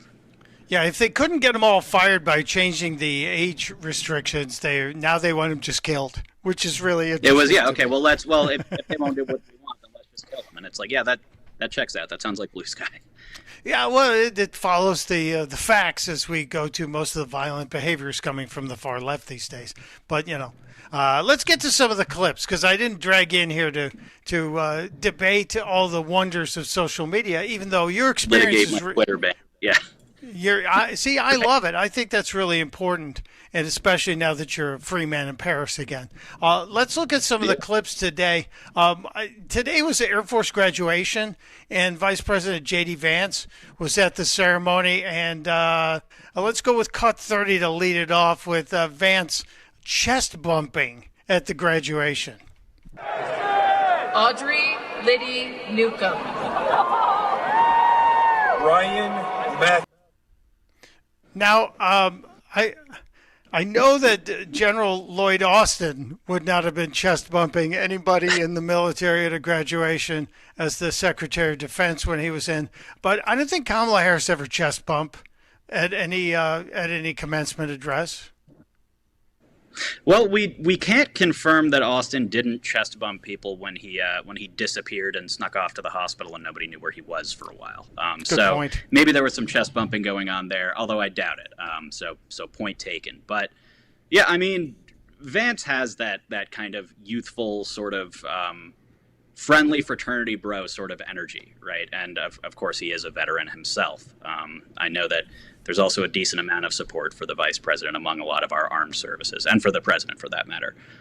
So yeah, I mean, I like the energy. I really enjoy Vance's kind of commanding presence. And this brings up a really interesting debate that's going on right now as we're looking at numbers, favorability numbers looking ahead 2.5 years, really 2 years. We're going to start seeing the 2028 race unfold. And Vance and Rubio are both looked at as viable candidates for the GOP. Are you seeing any sway in either direction? Yeah, I mean, there are a lot of layers to that question. But I think that if you, for example, look at the Thomas Massey and Galrain, what's his name, Ed Galrain primary, that's kind of an interesting bellwether for that dynamic, because if you look at the age cohort breakdown of that primary, Massey, who was defeated by Galrain, carried basically every 10-year age cohort below, I believe it was 45 or 50. So like, 40 to 50 went with Massey, 30 to 40 went with Massey, 20 to 30, etc. And Galrain carried all of the older voters. And I see that as indicative of both the younger Republican voters' general more skeptical stance towards any sort of foreign policy adventurism. And also, I think polling has shown this, they're more likely to say that they feel let down by the current administration. I think that in general, the kinds of people that were voting for Massey in that primary are more likely to break for J.D. Vance with his more isolationist kind of stance. And the Galrain voter, I think, is more likely to go for Rubio. It's not going to be a 1-to-1 split, obviously, but that's generally how I see it. That's a really interesting breakdown and one I haven't heard. And I've not been shy about saying that I'm a fan of Thomas Massey, and I think it's important to have irritations within your own party. I think that grain of sand is what makes the oyster create the pearl. And so while I understand what the president was upset about, I'm kind of sad we won't have a Thomas Massey around to make sure somebody raises their hand and goes, "Hey, wait a second here. Let's talk about this." But we could probably debate that forever and ever and ever. But interesting and very, very solid breakdown on that. Can we talk about some crazy wokeness? Can we go to Seattle and talk about Mayor Katie Wilson? Always. Good. I love this woman. She's the gift that keeps on giving. Yeah, we knew that Seattle wasn't going to go anything other than left. So you might as well have a leftist mayor who's entertaining. Let's roll cut 23, please.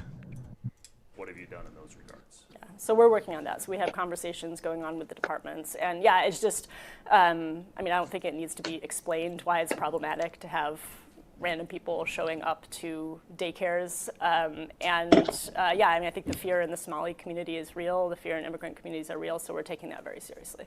Along those lines, have you asked anyone to follow up on the fraud claims either to the Department of Immigrant and Refugee Affairs or SPD? No. So there's, as far as you're concerned right now, there's no reason to suggest there's any sort of fraud?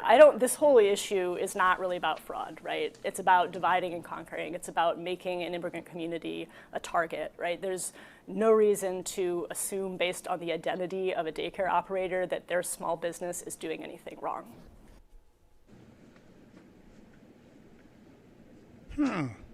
What about actual fraud? Could we follow that, madam? She is entertaining, isn't she? And she takes herself very seriously. That's what I like about her. She does, but I think what's fun, or not necessarily fun, but sort of very striking about her is that she is also such a true believer and so very much a product of the ivory tower kind of academia, hyper woke, but like with a respectable cardigan on, sort of school of thought that created her, right? I mean, it seeps through in every sentence that she utters, right? She talks about it just in that clip alone. You've got problematic. She talks about different communities, right? Everything is a community to a communist or a Marxist. What else? She talks about there was another one too that I'm forgetting, but the whole crux of what she's saying here is basically, if you are an immigrant, if you are from, say, Somalia or wherever else, we're not going to investigate you for fraud because that would be racist and that would be giving Republicans a win. Now, I think that some of the politicians in, say, Minneapolis who are more deeply rooted in all of this and kind of connected to it, or at least allegedly, and certainly appear to be, are making a more cynical calculation when they shield these people from fraud investigations, because they know that there's kind of a symbiotic relationship there, right? It's a patronage network. It's a give and take. We let you loot the taxpayer funds, and in return, you deliver us a copious, questionable even, amount of votes, right? But with somebody like her, I'm sure that there's some Machiavellian thinking going on. I highly doubt that she's making every decision on like purely a moral axis. But I think that she is such a true believer that calculation doesn't even spring to thought for her. Right, it's probably just ends and begins with, well, no, we can't investigate Somalians. That would be racist because they're Somali. I don't think, and correct me if I'm wrong on this, you make a great point about the Minnesota politicians who are saying we can't investigate it because not only are they tied to the delivery of votes, but apparently there's a whole lot of campaign contributions that come from the people that get all the fraud dollars as well. So I don't know if Katie Wilson has tapped into that pipeline yet. She's certainly someone who lived with her parents until very recently when she got mayoral housing, I believe. Well, let me say this. If she's not tapped into that pipeline yet, we certainly just watched her hook the hose up to her campaign, right? To her office, and the flow just hasn't been turned on yet. Right. Fair but point. It's about to start paying dividends. And yeah, no, that's a really good point. It's basically the fraudsters are being used essentially as an intermediary for these politicians to loot tax money and turn it into campaign money. Right? They're basically the valuable middleman. So you can't go after the middleman, otherwise the money dries up. And that's exactly what we're seeing in Minnesota, and maybe Katie Wilson hasn't figured that out yet. She will. I'm sure somebody in the DNC or the Democratic Socialist Group, the DSA, will get to her and say, hey, you know you get your beak wet every time one of these groups is not investigated. Right. There will be campaign contributions. I don't want to take up too much of your time, but I cannot go any further without talking about Jill Biden, somebody who the family home is about Dr. Jill Biden. I refuse to say that. I live about 7 miles away from the Biden family residence as we speak, as the horse flies. I live about 7 miles away from them, and I just don't want to call her doctor. But Jill Biden yesterday made big news, and let's go through the cuts. Let's start with cut 2 with Jill Biden as it relates to her husband and his debate performance. Were you horrified as you saw it unfold? I wasn't horrified, I was frightened, because I had never, ever seen Joe like that before or since. Never. Or since? Yes. Or You've since. never seen him like never. that? No. What happened? I don't know what happened. I mean, as I watched it, I thought, oh my God, he's having a stroke. And it scared me to death. So CBS releases that clip. Did you find yourself immediately pushing your jaw back up after it dropped while you watched that? It's incredible that clip contains such a crazy admission, while also still being utterly mendacious, right? Because of course she's seen him like that. That was not a stroke. That was called a senior moment. It was just a very long, extended, nationally televised senior moment. One could argue that his entire presidency was a 4-year-long senior moment. But that's what was going on stage, right? It was a guy losing his train of thought constantly because he was up too late and his brain was not really all there anymore. But it's also so funny to hear her saying, "Oh, it was scary, and I thought he was having a stroke," because that was certainly not her reaction right after the debate. Do you remember that saccharine video of her addressing a bunch of Biden? I guess they were supporters, but they were also, it was like a debate watch party or something. Yeah. And she was addressing all of them, and she trots Biden out, and she was like, "You did such a good job. You answered every question." And then everybody starts applauding, and it was not only do I remember it, we have it queued up. Roll it. Oh, I ruined it. I ruined the surprise. Nah, you just teed it up. Joe, you did such a great job. You answered every question. You knew all the facts. And let me ask the crowd, what did Trump do? Why? I think she was desperate at that point. It's a scary moment. I was waiting to see her hand a treat to him, like you would give to a dog. When your dog did what you're trying to train him to. Joe, what did you do? Here's a cookie. Here's a cookie, buddy. I can't believe nobody's made an AI edit of that yet. Sorry, go ahead. They may have. While we're in here doing that, Newman Price is probably doing it right now. One of the guys that does a lot of stuff in conjunction with us. But on top of that, I can't believe nobody went back during the very same debate, and I completely forgot about this till my buddy Chris called me and said, "Hey, while you're talking about the Biden stuff and Jill Biden and Joe Biden, we have to go back to the same debate." And when Biden was asked a question about supporting late-term abortions, cut 4, please. Staying on the topic of abortion, President Biden, 7 states. I'll let you do that. This is the same topic. 7 states have no legal restrictions on how far into a pregnancy a woman can obtain an abortion. Look at his face. Do you support any legal limits on how late a woman should be able to terminate a pregnancy? I supported Roe v. Wade, which had 3 trimesters. The first time is between the woman and the doctor. Second time is between the doctor and an extreme situation. What? The third time is between the doctor. Between the woman and the state. The idea that the politicians, that the founders wanted the politicians to be the ones making decisions about women's health is ridiculous. I can't believe I completely forgot about that bill. And now that I look at it, I'm going, I'm surprised he didn't say the 3 trimesters, legislative, executive, and judicial. Right. Yeah, that is I was trying to piece that together in my brain as he was taught. So that is what he did. He rolled 3 trimesters into 3 exceptions that he has been instructed to say he supports. Yeah. Crazy stuff. Brutal.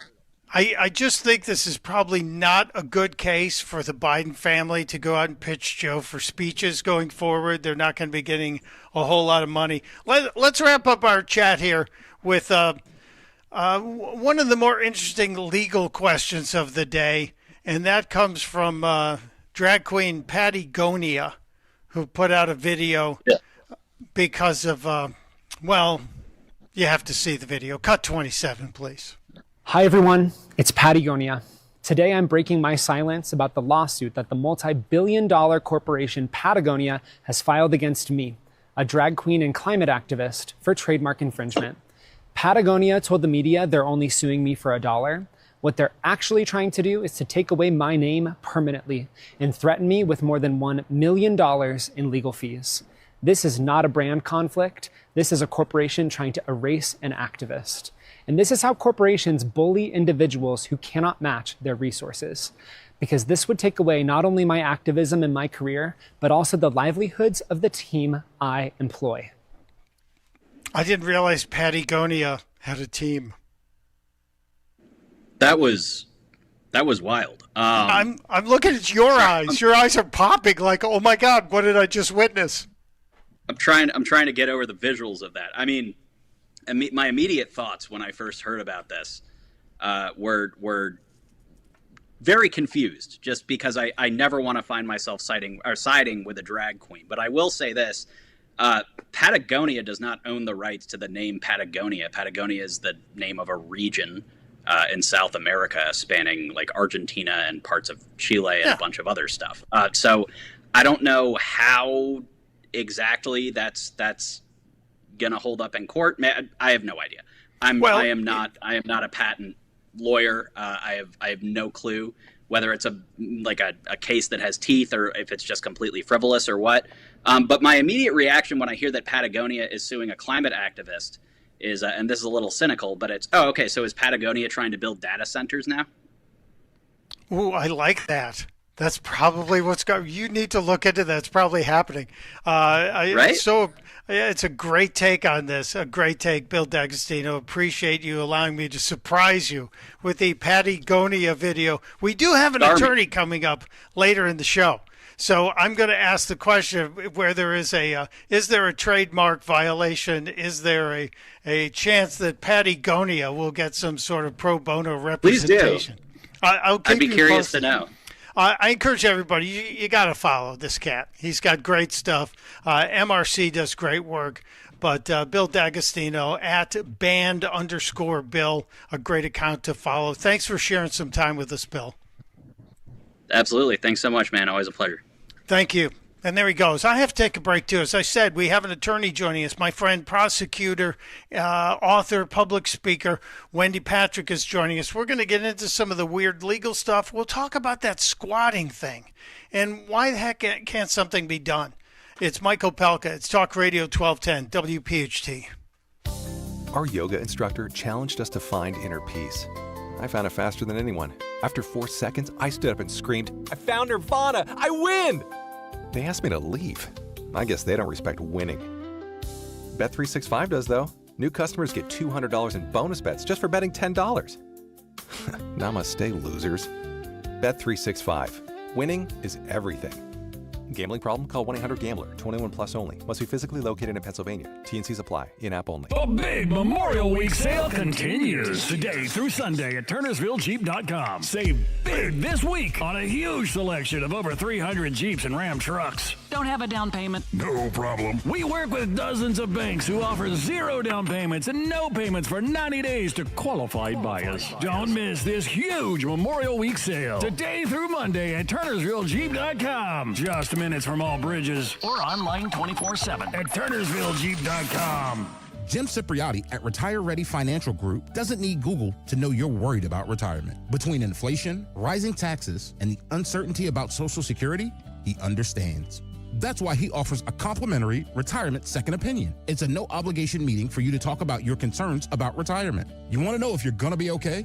Let's find out. 610-894-7415 or go online, retirereadyfg.com. Insurance and annuities offered through James V. Cipriotti, NPN number 2083768. Just hearing the word IRS can make people break out in a cold sweat. No one wants to deal with the IRS, and now you don't have to. The good news is Legal Tax Defense has been successfully negotiating with the IRS for more than 15 years. It doesn't matter how much you owe, whether it's $5,000 or $5 million. You deserve the best in the business on your side, and that is Legal Tax Defense. Even if you're working with someone else and just want a second opinion, there is no cost or obligation to call. They can prevent levies, liens, wage garnishments, even file back tax returns. And the best news about Legal Tax Defense is they won't take your case unless they know they will reduce or eliminate your tax debt. Call Legal Tax Defense right now for a free no-risk consultation. 800-323-8922. 800-323-8922. You have nothing to lose but everything to gain. 800-323-8922.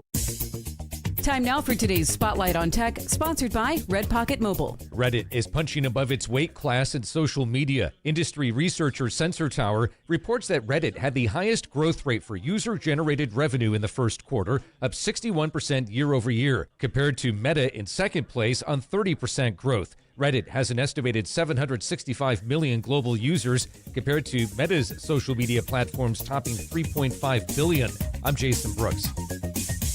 Wesley Financial Group is not a law firm, and Chuck McDowell definitely not an attorney. This is Chuck. If someone talked you into buying something really silly and you want to get out of that silly little thing, my advice, get the facts. Call me and I'll send you our timeshare exit kit absolutely free. Inside, you'll learn how timeshare works and all your options for cancellation. Call Wesley now for your free timeshare exit information kit. 800-384-9393. That's 800-384-9393. My name is Whitney Allen, and I'm a widow. My husband, Ryan, died. We never thought we'd ever have to use life insurance, but the unexpected happened. With Ethos, signing up was fast and 100% online. You can get a quote in seconds, apply in minutes, and get same-day coverage. No medical exams, and you can get up to $3 million worth of coverage. I'm grateful we were prepared. Get your free quote at ethos.com/radio. That's ethos.com/radio. Paid spokesperson. Time spent on application may vary. Online health questions required. At Audion Hearing, our mission is simple: to make better hearing affordable for everyone. We're proud to offer high-quality, rechargeable hearing aids starting at just $98. Clear, comfortable, and ready to use right out of the box. And here's a study worth hearing. Research shows that wearing hearing aids can reduce your risk of dementia by up to 61%. Join over 1 million happy customers and hear the difference today by going to audionhearing.com. That's AUDIEN hearing.com. My dad passed away unexpectedly. Of course, it was awful in every way, but we are very grateful that he had life insurance. So even after he was gone, he was still able to provide for us. And that's why I have life insurance for my family. Ethos.com. They make it fast and easy to get covered. It's 100% online. You get a quote in seconds, and you can apply in minutes. You get covered the same day. Get your free quote at ethos.com/protect. That's ethos.com/protect. Paid spokesperson. Time spent on application may vary. Online health questions required. Rates may vary. When you need them, your local volunteer fire department routinely answers the call. Whether it be a fire, traffic accident, or a cat stuck in a tree, there is always someone there for you. However, because of declines in memberships, departments are becoming understaffed and struggling. Here's how you can help your neighbors and your community. No matter what skills you may possess, you can make a difference. Your local volunteer fire department desperately needs your help. Can you direct traffic, install a smoke alarm, help at fundraisers? Your community needs you. You don't have to fight fire to be a volunteer. Will you make that difference? Will you answer the call? Brought to you by the National Volunteer Firefighter Recruitment Center, a program service of the Volunteer Firefighter Alliance. For more information on how you can help and make a difference, visit www.nvfrc.org. That's www.nvfrc.org. For a complete list of Talk Radio 1210 WPHT's contest rules, go to 1210wpht.com/rules. Now back to the Piazza Premium Automobile Studios. Powering your drive with 10 brands and 20 locations. This is Talk Radio 1210 WPHT.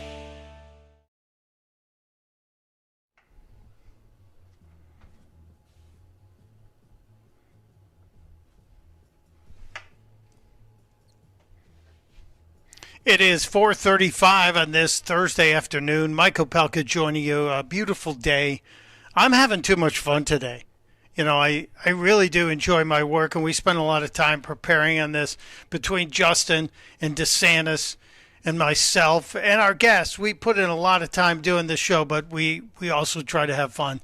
And I enjoy the fun that's going on in the YouTube chat. So thank you to everybody who's hanging out in the YouTube chat. I see a lot of you are listening on your way back from this morning's event with Kale & Company. And I am sporting my Kale & Company shirt, the very limited edition. I don't know how I got one and Nick didn't.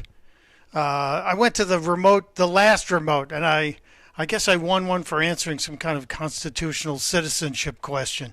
But very lucky to have it. Now, this is the first time I'm wearing it outside of that event that day. So thank you to Greg Stocker for that. Hello to everybody who's checking in.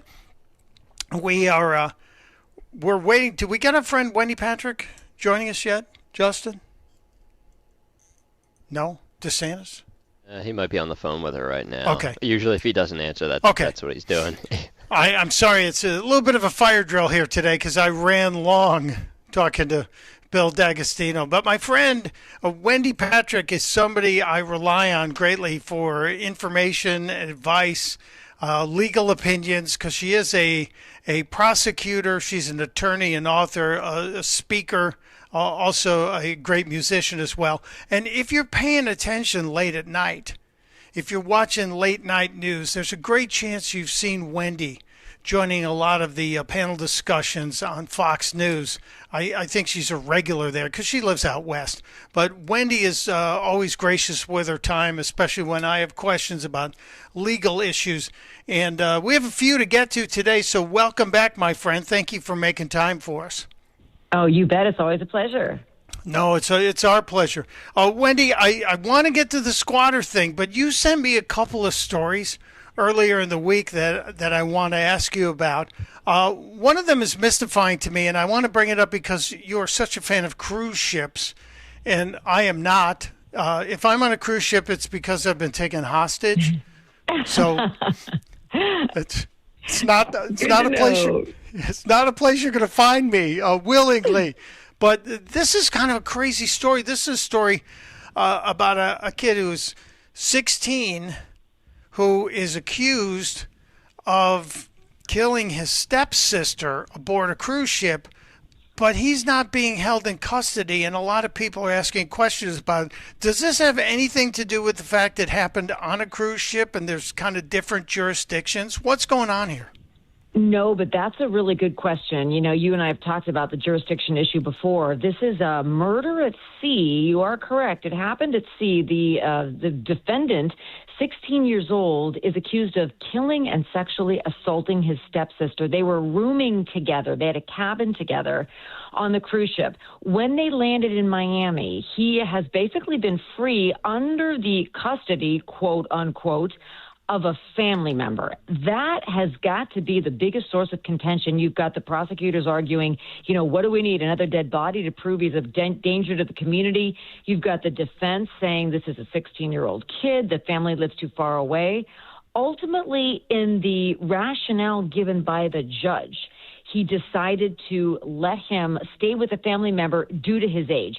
He famously said if it were a 20-year-old under the exact same circumstances, he probably would have detained the minor. So this is one of those cases that everybody's waiting for justice to be done. But you're right, there is a very strong concern that somebody capable of doing this, even if he's only 16 years old, is out of custody. Yeah, this is disturbing to me because in the uncle's home, aren't there other minors living there? Yes, and that was another issue that was brought up. And, you know, these are all the prosecutor made all the right arguments to the judge in this case. What it seems the judge really looked at more than anything else, almost despite some of these other potentially dangerous characteristics, is the age alone. But, you know, I would argue if you're old enough to commit a murder and to kill a family member that you're rooming with, that apparently you were trusted to share a cabin with, then inherently the argument would be you're a danger to the community. And those are all of the arguments that were made. So we are just all hoping and praying that things go okay between now and the time that the court proceedings formally begin. Yeah, this is crazy to me. I'm imagining that there is some sort of monitoring device on this guy's ankle. He's probably got some kind of electronic device. So he is only allowed to leave his house with his uncle or aunt and will be electronically monitored by authorities. But Mike, you and I have both followed stories where people just cut the devices off. They let the batteries run. You know, I don't know exactly how this one works, but there are always ways to defeat electronic monitoring. So we're all concerned about that. And you have to believe that he's going to hopefully be very closely watched, and maybe they'll accelerate the court proceedings to try to, you know, get this going to just protect all of the rest of the family members as well as the community. It's a really interesting case. And as it's happening in Miami, I happen to think there's got to be more than one 16 or 17-year-old in Miami that's accused of a similar type crime. Are they going to be allowed to be let out of whatever juvenile detention center exists in Miami to go live with a relative? Well, this is an issue that comes up in every case where you have young people that are accused of crime. The issue of detention. Do we detain them in custody or do we allow them to live with a family member? Some of the circumstances cited by the judge in this case not only was his age, but also about the distance that his parents lived. And that's one of the things they said it would make it difficult for his family, who lives hundreds of miles away, to visit him. But I have to say, different judges would have made a different choice.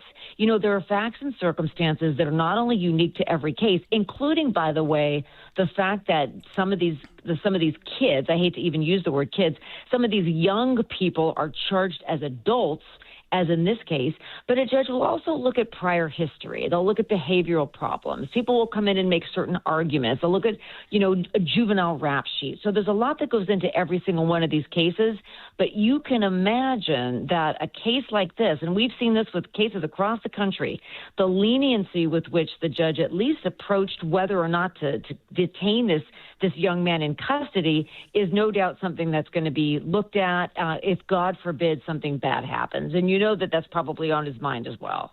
Yeah, it's disturbing to me. It's troublesome that this happened, because we do know there are cases of children, because until they're 18, they are children, but they are accused as adults, especially when you look at some of the heinous nature of some of the crimes. This certainly seems to follow into that. I don't understand why this kid is allowed to live in a home with other teenagers. Doesn't make any sense. And Mike, this case falls into the category you just mentioned, because remember in April, a federal grand jury indicted him as an adult, which is why the issue of why isn't he in jail is particularly relevant.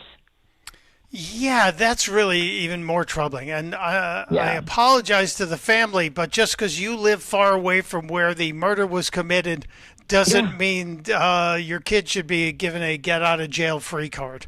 It doesn't make any sense. You sent me one more story that's really kind of bizarro. The teacher that filed the $1 million lawsuit against the student that shared explicit images from a private Instagram account. This is very disturbing to me. I don't understand people who grown-ups who take explicit pictures of themselves and send them around Al Gore's amazing internet. It really mystifies me. But now this guy wants $1 million for his reputation. It's a fascinating lawsuit. So you don't see this every day, but you have seen it. A teacher suing a student for defamation and invasion of privacy. This was a teacher, taught history. He was also a coach, gave one of the students access to his Instagram account so she could post updates about the team, the basketball team. It was a sports-related sort of sharing access. She took it upon herself to use that access to gain access to his private account. And then she disseminated photos, adult photos, intimate photos of he and other adults. Obviously, he did not give consent for this to happen. But, your point is well taken. The lesson learned here, among so many others, is don't keep that stuff on your phone to begin with. How about just, not putting any of that online in any fashion, even if it's on Instagram, even if you think it's a private account, because clearly consenting adults do not understand how easy it is for especially young people that are far more savvy electronically than we are to be able to access our accounts. But so he filed a $1 million lawsuit, and, people are saying, oh, what is that for? Think of all the damage that can be done to your reputation, to your potential job responsibilities, to your job security. I mean, there are economic damages.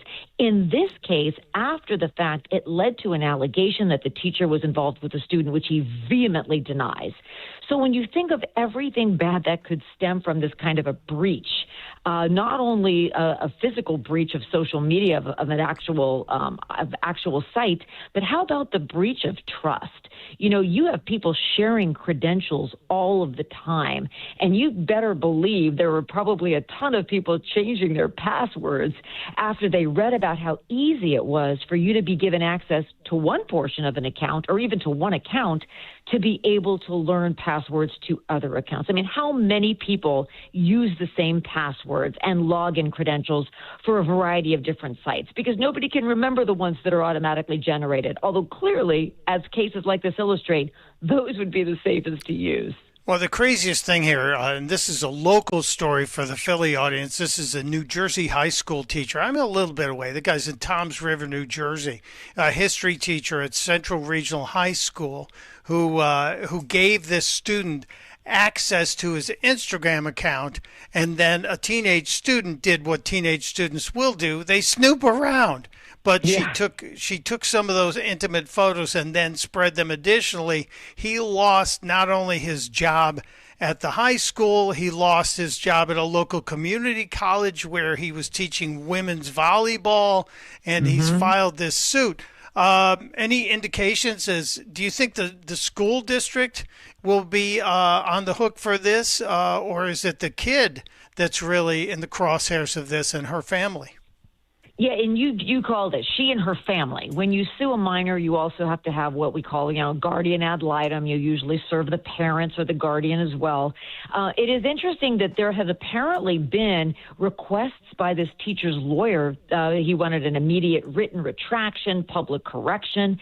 But most of the time, nobody responds to these things because, the student can't be asked to, assert that there was no inappropriate relationship. I mean, these are factual determinations, and there's no evidence for them. Remember, defamation requires a false statement of fact. Truth is an absolute defense, and there's no evidence that this teacher had any kind of an inappropriate relationship with the minor. He himself said there were adult photos on my private Instagram account between consenting adults. So the focus is more on the defamation aspect of it. Remember, we also need damages, and you've also cited some of them: damage to lost income, lost wages, loss of reputation, and then the invasion of privacy. It's publication of private facts in addition to invading this boundary of sort of hacking, if you will, into his private account. So there's a lot at stake here. And the interesting thing about this story, Mike, is, you and I always talk about crazy stories. I went to see how many of these I could find. You would be amazed. There's precedent for this kind of lawsuit where a teacher sues a student and, of course, his or her family for conduct like this. We just don't hear about it often enough, but this happens. Did not know that. I'll be interested to see the resolution on this. All right, Wendy, I sent you a story that relates to a new obsession about this TV show I found called Squatters. It's a recent show. There's only 8 episodes out. And the biggest question I have, we've been hearing about squatting for a couple of years now. It seems like it's been picking up momentum all across the country. And in the course of watching the show, there's a thread that goes through it that says almost in every jurisdiction, when someone goes and squats in a home and the police are called, they say, we can't do anything about it. Someone steals your home, it's a civil issue. But my question is, if somebody steals my car, it's criminal. How come stealing a home isn't criminal? Well, it is in certain circumstances. As with many other things in life, timing is everything. If a trespasser gains access to your house, oftentimes it's a burglary, they're there to commit a felony or to steal, that is different than somebody occupying your house and then continuously and openly living there for a long period of time. They get mail there. They pay the electricity bill. Sometimes they pay taxes. There have been cases where people mistakenly believe they've inherited a piece of property and move right in and live there for a decade before somebody comes forward that actually has the deed. So it depends. If you come back from a vacation and somebody is occupying your home, yes, you call the police and you make a report. In fact, it's always a good idea to memorialize this type of an intrusion by filing a police report. But if it is somebody that's lived there for an extended period of time, it usually is defaulting to civil court. So let me tell you who qualifies as a squatter. This is somebody just generally, they occupy your property without legal ownership and without your permission. Squatters often move into vacant, abandoned, or properties that have been neglected. Now, somebody who is not a squatter are holdover tenants. They know perfectly well that they missed a payment or two, but They're still there. Many of us who are property renters have had to deal with people like this who aren't paying. But in order to actually gain a right to the property through what we call adverse possession, you have to live there in Pennsylvania for 21 years. And in most states, it's similar. It's decades. And then it's even an uphill battle from there to try to gain access to the property. If you are getting mail there, you're paying the the bills. You may be paying property tax. It's a little bit easier, but there are few people that don't notice for 21 years there's somebody else living in their property. In fact, in order to make sure you don't accidentally get a squatter, there are a variety of things you do. You regularly inspect it, you secure the doors, you put up no trespassing signs. So there are lots of things people can do to prevent themselves from ever having to worry about this. I would hope so. I did like there is the overwhelming theme throughout this whole squatter series is when this guy moves in, this guy Flash, the squatter hunter. He has a lease from the actual property owners that makes him a tenant, and then he makes life difficult for people. The case that caught my attention was the woman who was afraid of snakes, and he came in and started putting in a snake habitat inside the house, and she decided this was the time she should leave. But the fact that there's only a few states that really are going after the squatters, it seems like Florida and Georgia and Texas and Alabama have been the handful that have come out and said, okay, we're gonna make some special laws to go after people that do this. But the rest of the country is woefully behind, it seems. And I guess what you're saying is be proactive if you're a property owner and make sure you put up no trespassing signs, or don't go on that 6-month cruise and expect to come home to an empty house. Might be the thing. This is one of the reasons that people are learning more about, how to prevent squatters from demolishing your home. I mean, some of us have had squatters just destroy everything. And then who pays for that? Even if you were to take them to court and in criminal court, even if it was a short amount of time, you can't get blood out of a turnip. You'll never get the restitution that's going to make you whole again. It is so much better proactively to make your property, first of all, appear inhabited during vacancy periods. Remember that scene in Home Alone where you had the main character with all the everything going on inside? Okay, it looked like there was a party going on. There are lots of things people can do. You let your neighbors, you put them on notice you're going to be gone. You don't post on Facebook real-time captions showing you are clearly gone. I mean, that's of course, I probably don't even need to say that nowadays. But then, you can also keep the property in use, even if temporarily, to discourage squatting. You visit it, you look at it, you have a good relationship with local law enforcement. These are things that people probably know, but shows like this and programs like you and I are discussing here, this is going to remind everyone, it's been a while since I've visited that vacant property. It's probably time to look. And what about Ring cameras? There are so many ways nowadays we can prevent squatters from ever entering your home so that you don't need to call Flash to come in and try to make squatters want to leave. It's a lot easier to keep them out to begin with. Yeah, it's much better for everybody if you do that. For everybody. One last weird question, Wendy, and it wouldn't be a discussion with me if I didn't show up with a weird question. Earlier in the show, we had a discussion about a new item that's happening. You're going to have to keep your eyes on this.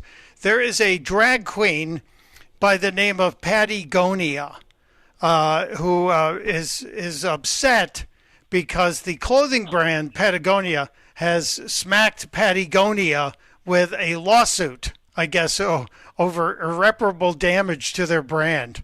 If you haven't seen this one, I'll send you the clip. But how easy is it for a company to lose their, I guess, the power of their brand name to somebody who has a similar name? If I change my name to Coca-Cola today, do you think Coca-Cola would let me get away with it?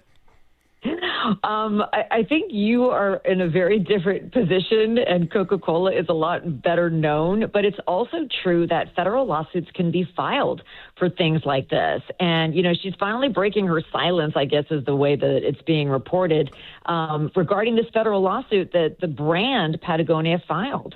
And, she's saying her thing on social media and all the rest of that. But, you do have brands that do sue for things like this. And it's not just, copyright issues. We normally default to that. There are lots of brands that engage in making sure that only their designated brand ambassadors, remember the Wheaties box characters, only those are the people that are able to represent themselves as being affiliated.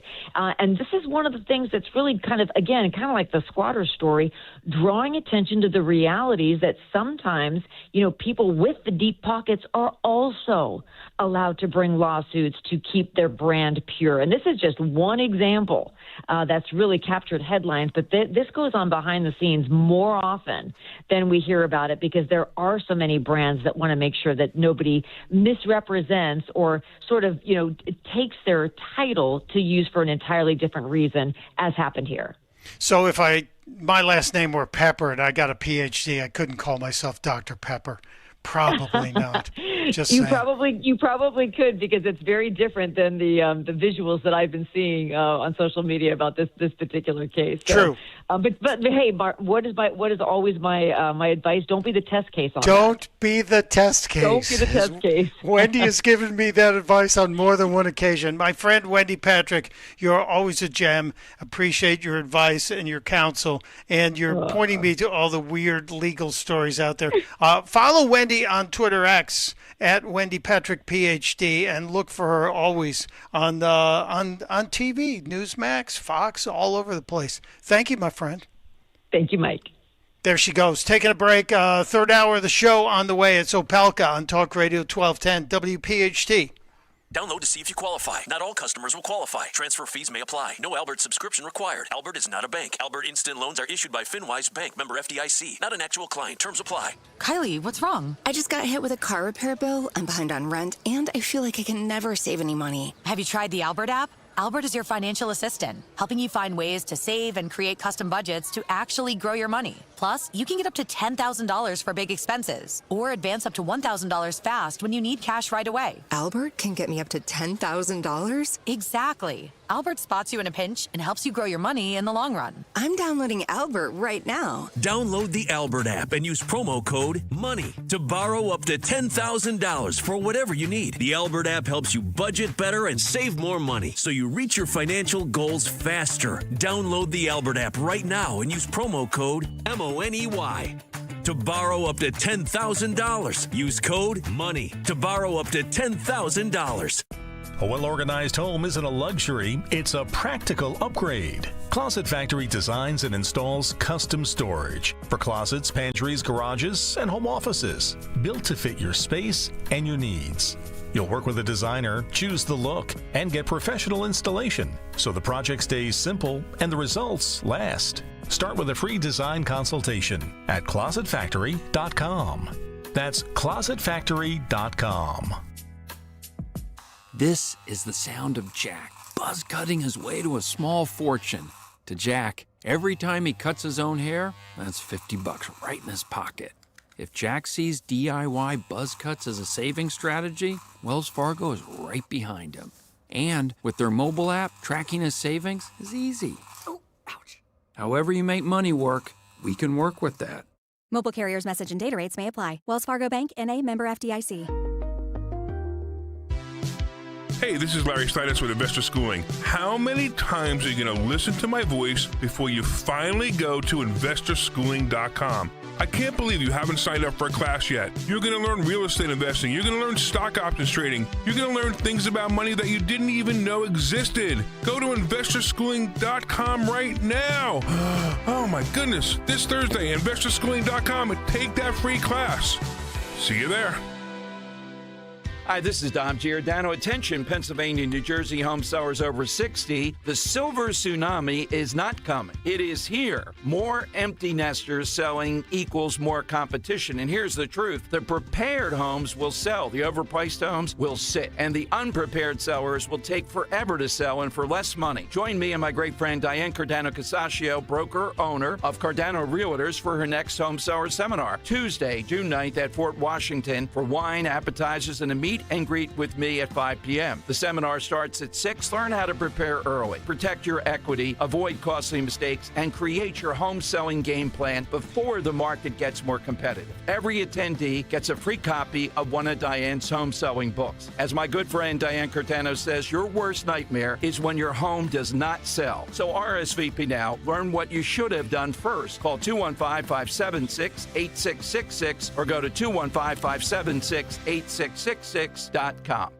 For more expert appliance shopping advice, here's National Appliance Warehouse's own appliance guru. Any appliance retailer can say they offer the lowest prices and claim they deliver the best customer experience. But how do they hold themselves accountable? At National Appliance Warehouse, we use Price Assure to guarantee we're honoring our lowest price promise. We'll expertly help you navigate over 100 brands on display to ensure you select the perfect appliances, treating you like friends or family throughout. And within 24 hours of our skilled professionals delivering and installing your appliances, a National Appliance Warehouse associate will call to make sure you're happy. If your other appliance retailer didn't do that, it might be time to switch to National Appliance Warehouse. The Mega Memorial Day sale is underway at National Appliance Warehouse. Save an incredible 35% on select GE appliances. Browse an unmatched collection of GE, Cafe, GE Profile, and Monogram appliances. Click nationalappliancewarehouse.com or visit their showroom in tax-free Wilmington today.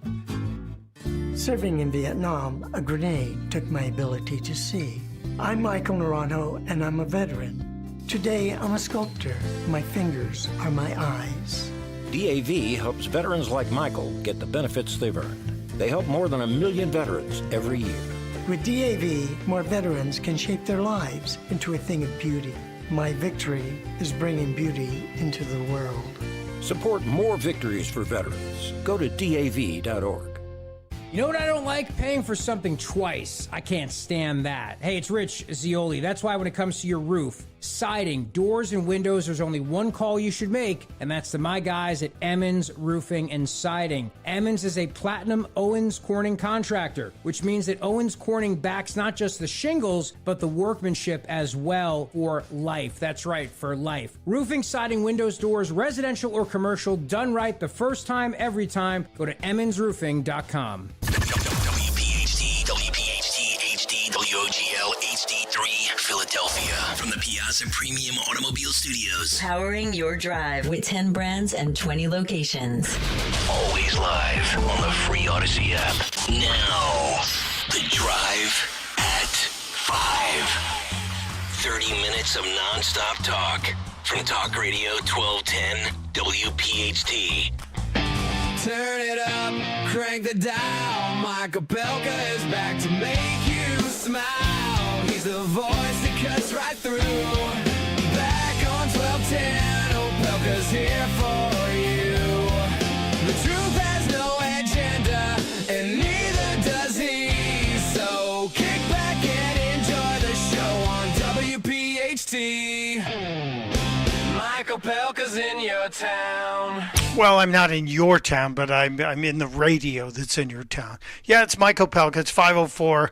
Thanks for being here. It has just been a great day. This has been an epic day weather-wise. I was outside earlier, and now I'm in the studio, my studio, enjoying hanging out with you. Busy show today. We have a lot to get to in the second half of the show, so thank you for being here. Coming up in about 30 minutes, a big update on one of yesterday's hot topics.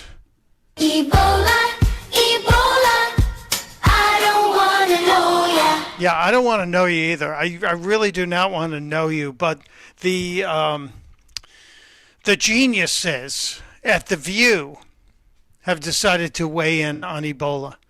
So we'll get an update from those geniuses on The View. Ebola, Ebola, I don't want to know ya. Yeah. You'll find out. But we have bigger fish to fry, bigger name on the line, as they say. Joining us right now, the CEO of American Energy Institute and a former state representative from the great state of Texas. Our friend Jason Isaac is joining us to talk about a piece he's got in the Washington Post, an op-ed piece entitled Climate Doomsday. UN pumps the brakes on alarmism, but the harm has already been done. Jason, welcome. Thank you for being here. I have many questions I want to talk to you about. I do want to discuss your op-ed, but as a former Texas representative, I have to ask you your take on the politics currently in the Lone Star State, especially with the guy I'm calling Low T, James Tallarico. Yeah, I actually had the opportunity to serve in the legislature with him. My wife serves in the legislature with him. I think she and I, clearly have more tea than he does. It's amazing. Just some of the things that he has said over the years about not eating meat and having a vegan campaign is so far from being Texan. So I would think that the state of Texas politics are rather healthy in that the left continues to nominate, first it was a Beto and now it's a Beta. That's what they're going to continue to do. And the media is going to fawn all over them and follow them around. And these young, giddy reporters are just going to be so excited that they're like with Elvis.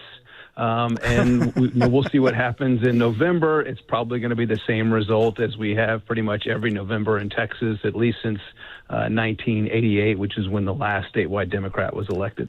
Yeah, I remember that. I left Texas in 88 after being there for 13 and a half years, and I do remember the shift. But I wonder, you say we went from a Beto to a Beta. He is a Beta male, but a lot of people are comparing Tallarico to Beto O'Rourke. And if he's a better candidate, should we be calling him a master Beta? Yeah, just throwing that out. Bit more fitting, but who knows? He may not be binary, so I don't know if you can do that and be binary. God has all multiple genders as non-binary. There's a lot of confusion that's going on there. It's just virtue signaling, trying to reach out to the farthest left of the left, and he's done that well. I really wish we had Jasmine Crockett as a Democrat nominee. It would have been a lot more entertaining than it's going to be. Because she speaks different languages every time she gets in front of a different crowd. So it's unfortunate we'll miss that. It's Texas politics was always entertaining to me. I always had a great time, and I still have a warm spot in my heart for the state of Texas, specifically San Antonio. What part of Texas are you in? No, I'm just north of San Antonio. I'm right between San Antonio and Austin out in the Hill Country. Beautiful area. Yeah, kind of the tech corridor area. It's expanding ever out of Austin, isn't it? No, significantly. The growth is just amazing out just east of Austin in Bastrop, where Elon is popping up several of his offices, and with that, bringing other jobs and other vendors as well. So it's been great for economic prosperity in Central Texas. As long as you don't ruin Round Top. There was a town of 99 people that I used to go to at least once a year, and I just don't want Round Top to be destroyed. Round Top, Texas, one of the great little towns between Austin and Houston in that area there. That's where our former Secretary of Energy and former Governor of Texas lives, and so I think he's probably brought a little bit of economic development out there, but it's mostly in people just going out there on the weekends to do some antiquing, which still seems to be the big thing out in Round Top. It's good times in that part of the world. I'm envious. And since it's the barbecue, Texas is one of the great barbecue states in the country. How does Tiny T, the master beta male, how does he think he's going to get by saying he's a vegan and all his campaign meals are vegan? That seems crazy to me. I mean, I guess you can smoke a turnip. I don't know. I've never tried it. I've done brisket and pork and a lot of other animals, but never tried smoked vegetables per se. But yeah, I used to represent what I call the barbecue belt, and I had Lockhart and Luling and Caldwell County in the district I served, Salt Lake Barbecue in Driftwood, Texas, and Hayes County. And so it was just a massive amount of barbecue through the three counties that I served in my first term. Gained a lot of weight, ate a lot of good barbecue, but it's a great place to go campaign and meet people where they are. And you can typically find a lot of your constituents in barbecue restaurants. Yeah, it's really, you're killing me now. I'm salivating like Pavlov's dog and someone's ringing the bell. It really, it's getting crazy here. Well, let's talk about the dose of reality that has suddenly hit the climate crazy people. The UN has seemed to finally have its wake-up call in your piece in the Washington Examiner. Or it was the Washington Examiner, right? Not the Washington Post? Yeah, not the Washington Post. They wouldn't print me, not yet. Okay, maybe they will. Bezos is starting to wake up, it seems. The Washington Examiner piece about the UN pumping the brakes on climate alarmism, I think it's been 30 years since Al Gore's Inconvenient Truth. And hasn't almost everything in that movie, fact-wise or alleged fact-wise, been debunked? at this point? No, I think I found one. It was that he predicted that New York would be underwater. I think he meant physical water, not financial, because of who they've elected as a communist in New York. But I think regardless, New York is underwater, and I'm sure Al Gore is taking credit for that. But no, not a single, none of their predictions have ever come true. And so it's really nice and refreshing. You know, we're talking about smoked meats. I live a high carbon lifestyle. I think the rest of the world should too. It's where you have economic prosperity. And with that economic prosperity, you have environmental leadership. We're world leaders in clean air in this country. We're number one when it comes to access to clean and safe drinking water. There's 7 billion people on the planet that don't get to experience what we take for granted on a daily basis, and it's all made possible by affordable and reliable energy. And I think the UN realizes that maybe some of their scenarios, and I read these, I'm a policy wonk and a geek, and I studied this last decade looking at some of their scenarios of emissions. And I'm like, there's no way that this particular scenario that's called RCP 8.5, RCP stands for Representative Concentration Pathway, and they assumed that this 8.5 was the highest, most implausible, but they assumed there would be 12 billion people now. They assumed that there would be a 5-fold increase in use of coal for those 12 billion people. That exceeds what geologists think even is available, physically available to mine for coal. And then the Intergovernmental Panel on Climate Change, the IPCC, they're part of the United Nations, no surprise there. They labeled this its only baseline scenario. So if you wanted to research it, if you wanted to write about it, you had to note that was the baseline scenario. You had no other option as researchers. And you look at the papers that came out between 2010 and 2020. I mean, nearly 17,000 papers referenced this completely implausible scenario. So much fear was built on it. Education curriculum, 6 states mandate that their education curriculum uses this scenario. The Federal Reserve has a stress test for banks based on this scenario. So it's refreshing that the UN is finally coming out and saying, well, we're going to pump the brakes on this. It's really impossible, if not implausible. So I guess it's a little bit refreshing that they're walking back on some of their doomsday predictions and scenarios. Well, I'd like to see complete erasure of it, not just walking back. We have to pause and delete anything going forward here. Those 7 states that you talked about that are on board on this, would those be blue states or red states? Do we have any idea?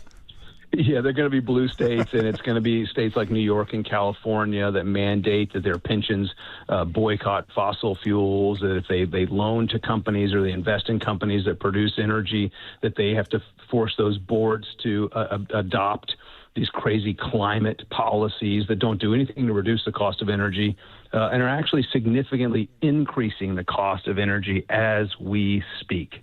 It's just... Yeah, no surprise there. Blue states pushing these policies that are increasing the cost of energy. Well, you mentioned that the UN is pumping the brakes on this, and the UN is part of this IPCC, or they're part of the UN, the IPCC.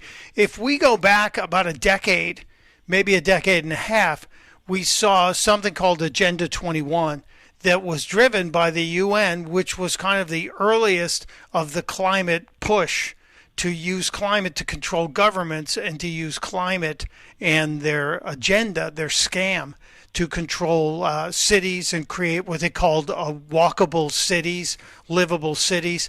Agenda 21 was all over this country, and again, in probably those same 7 states. It has morphed now, and I think it's now called Agenda 2050 or something like that. Has that group been defanged, as it were, in terms of what the UN is pushing? Yeah, it's great that President Trump and this administration, they've pulled all of their taxpayer-funded scientists from the Intergovernmental Panel on Climate Change, because this was a political agenda-driven organization that had nothing to do with protecting the environment and certainly nothing to do with protecting human health. And so this is where you've had kind of this reset within the federal administration, that they're trying to rescind and get rid of the endangerment finding, which was put in by bureaucrats in 2009 in the Obama administration, not by Congress, but by bureaucrats that said that the Clean Air Act gave the government the authority to regulate greenhouse gas emissions, namely carbon dioxide, this trace gas in the atmosphere that's necessary for life on Earth. And so President Trump and Administrator Zeldin over at the Environmental Protection Agency are moving to rescind that endangerment finding because they know that CO2 is neither a danger to human health nor the environment, but it's also the foundation for every single climate policy in the world really is focused on decarbonization. You get down to any organization that is pushing climate policy, it's all rooted in decarbonization, which now you've got more and more paleoclimatologists are coming out and saying that man's contributions of greenhouse gas to the atmosphere have no impact on temperature changes up to the last 800 years, that our planet is warming because of the sun, and that's actually increasing CO2 emissions. So that's why I tell people, it was Congressman Raskin from Maryland that called me the carbon king when I testified in front of Congress when I said I live a high carbon lifestyle, and I think the rest of the world should too. So the No Kings protests don't apply to me because I was anointed by a Democrat. I think he thought it was an insult. I took it as a compliment. It's on my business cards, on my license plate. I mean, I love it. Call me a carbon king. Yes, I think the rest of the world should get to live like I do too. I love that. Anybody who takes out Jamie Raskin and wins has my respect. I love that. We're talking with Jason Isaac. He lives in God's country, very close to some of the greatest barbecue joints in the state of Texas. And we're talking about his Washington Examiner op-ed called Climate Doomsday, the UN pumping the brakes on alarmism. But the harm's already been done. Now, the harm that you're saying has been done, it's really effectively a waste of trillions of dollars, it seems to me, or a misallocation of trillions of dollars, because we can, hopefully, and we saw some of this in the cabinet meeting yesterday when we were listening to Secretary Burgum talk, and we were listening to the entire cabinet discuss what the president's done with energy. We, as energy leaders in the world, are also the leaders in clean energy. So we're showing by example how it's done. While China is opening up, 2 coal-fired power plants a week at this point, and I think they have 23 of the top 25 polluted cities in the world, if I'm correct on that. So is the UN going to at least focus on trying to get China to clean up its act and act a little more like the U.S. in terms of energy? No, of course, they have no desire to do that whatsoever. They completely, I think they're just owned and controlled by China. And as I've said in my testimony, I believe that China, of all the technology they steal from us, it would be nice for them to utilize our pollution control technology. Because Secretary of Energy Chris Wright just this week ruled to keep a couple of power plants online, coal-fired power plants, I believe one of them in Pennsylvania, which is great for the grid and it's great for air quality in the United States because we have baghouses and scrubbers. The only thing coming out of there is CO2. Again, this trace gas in the atmosphere, it's necessary for life. And so his leadership in keeping electricity affordable and reliable has been absolutely incredible for consumers and ratepayers. And you look at what the utilities around the country have done, you look at what Democrat organizations and officials, and then these bureaucrats and financial institutions at Wall Street have told these companies they have to embrace the energy transition. Well, that's just this greatest transfer of wealth known to mankind. It costs about $1 billion to build a gigawatt of electric generation, whether it come from natural gas or coal or wind or solar, or if you want to store that electric generation in batteries, about $1 billion. Well, the batteries last for 2 hours. Natural gas runs constantly, and you can ramp it up and ramp it down. Coal runs constantly. It's a little bit slower to ramp it up and ramp it down, but you get a really cold spell, and you start to lose electricity, and your compressors and your pipelines go down. Well, guess what? Coal's sitting there on site in a rail car, just covered in a tarp, ready to produce more electricity. So we kind of need to be doing what China's doing, building more nuclear, building more coal, building some more natural gas. But unfortunately, these companies are controlled by Wall Street. Their boards aren't allowed to expand their generation for natural gas and coal and nuclear.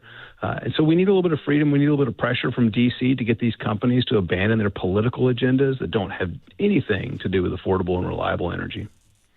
Are we, Jason Isaac, are we seeing that and I'm going to bring up a different issue here, are we seeing the data centers kind of forcing us to readdress our power generation in this country, and is that going to be a help to your agenda?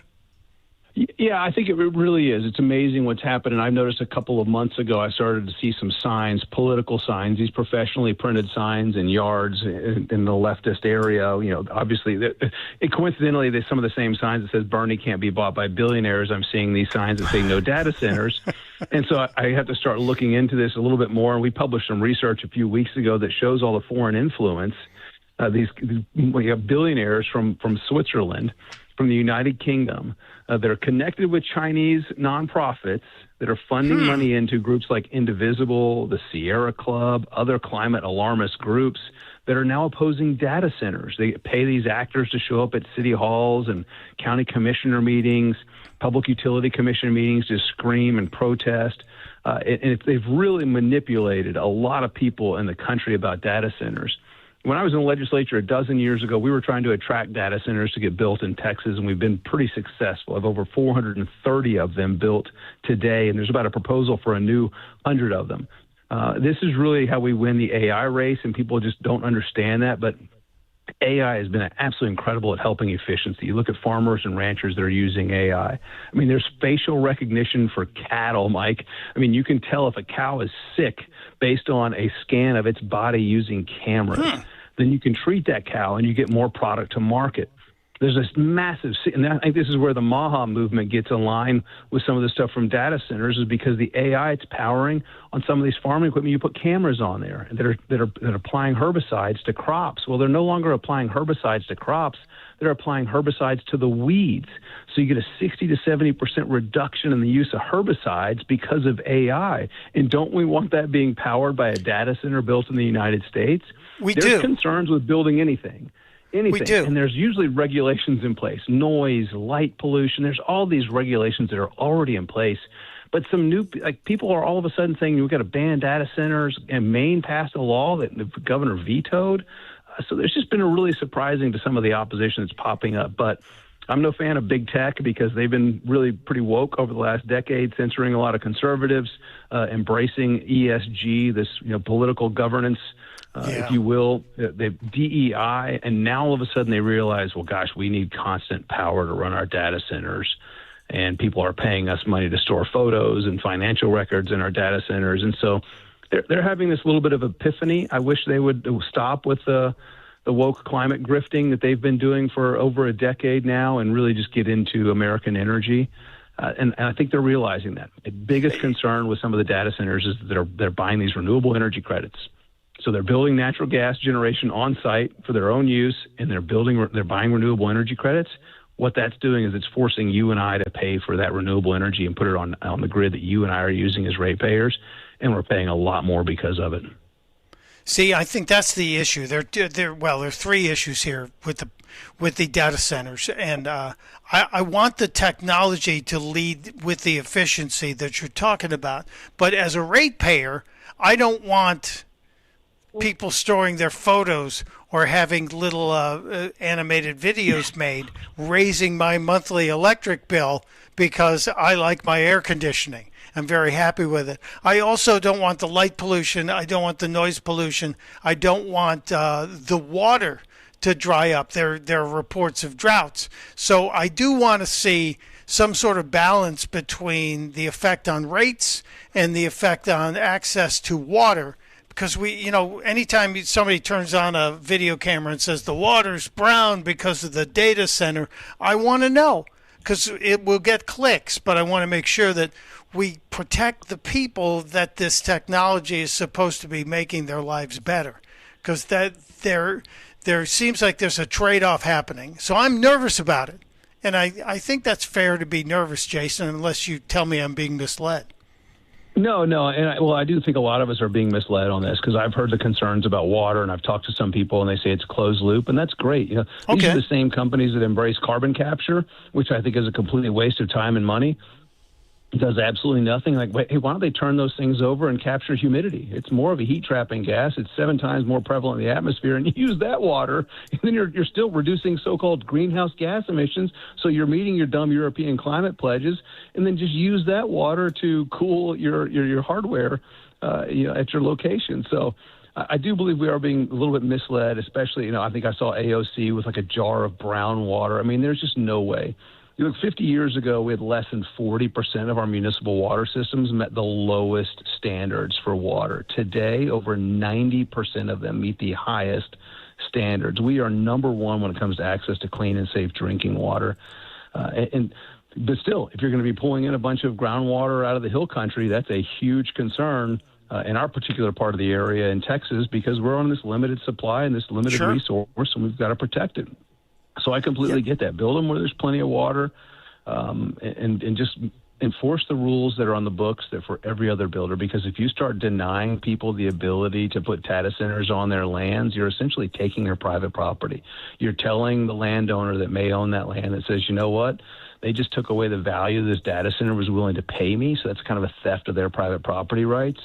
But again, you still got those regulations that are most likely already in place for many of these proposals. And if you don't like the laws that are allowing this to happen, you as citizens have the right to step up and demand those laws are changed, which that's the answer, as opposed to just carping about it in the streets. Yeah, oh gosh, yeah, absolutely. With our representative or public, let your elected officials know, ask questions, find out more information. I like to tell people I'm a high fact finder on the Colby Index, which is a business indexing thing that some companies use. And I just try to get more information and more facts, try to get any emotion out of it, and then communicate with the elected officials that serve me.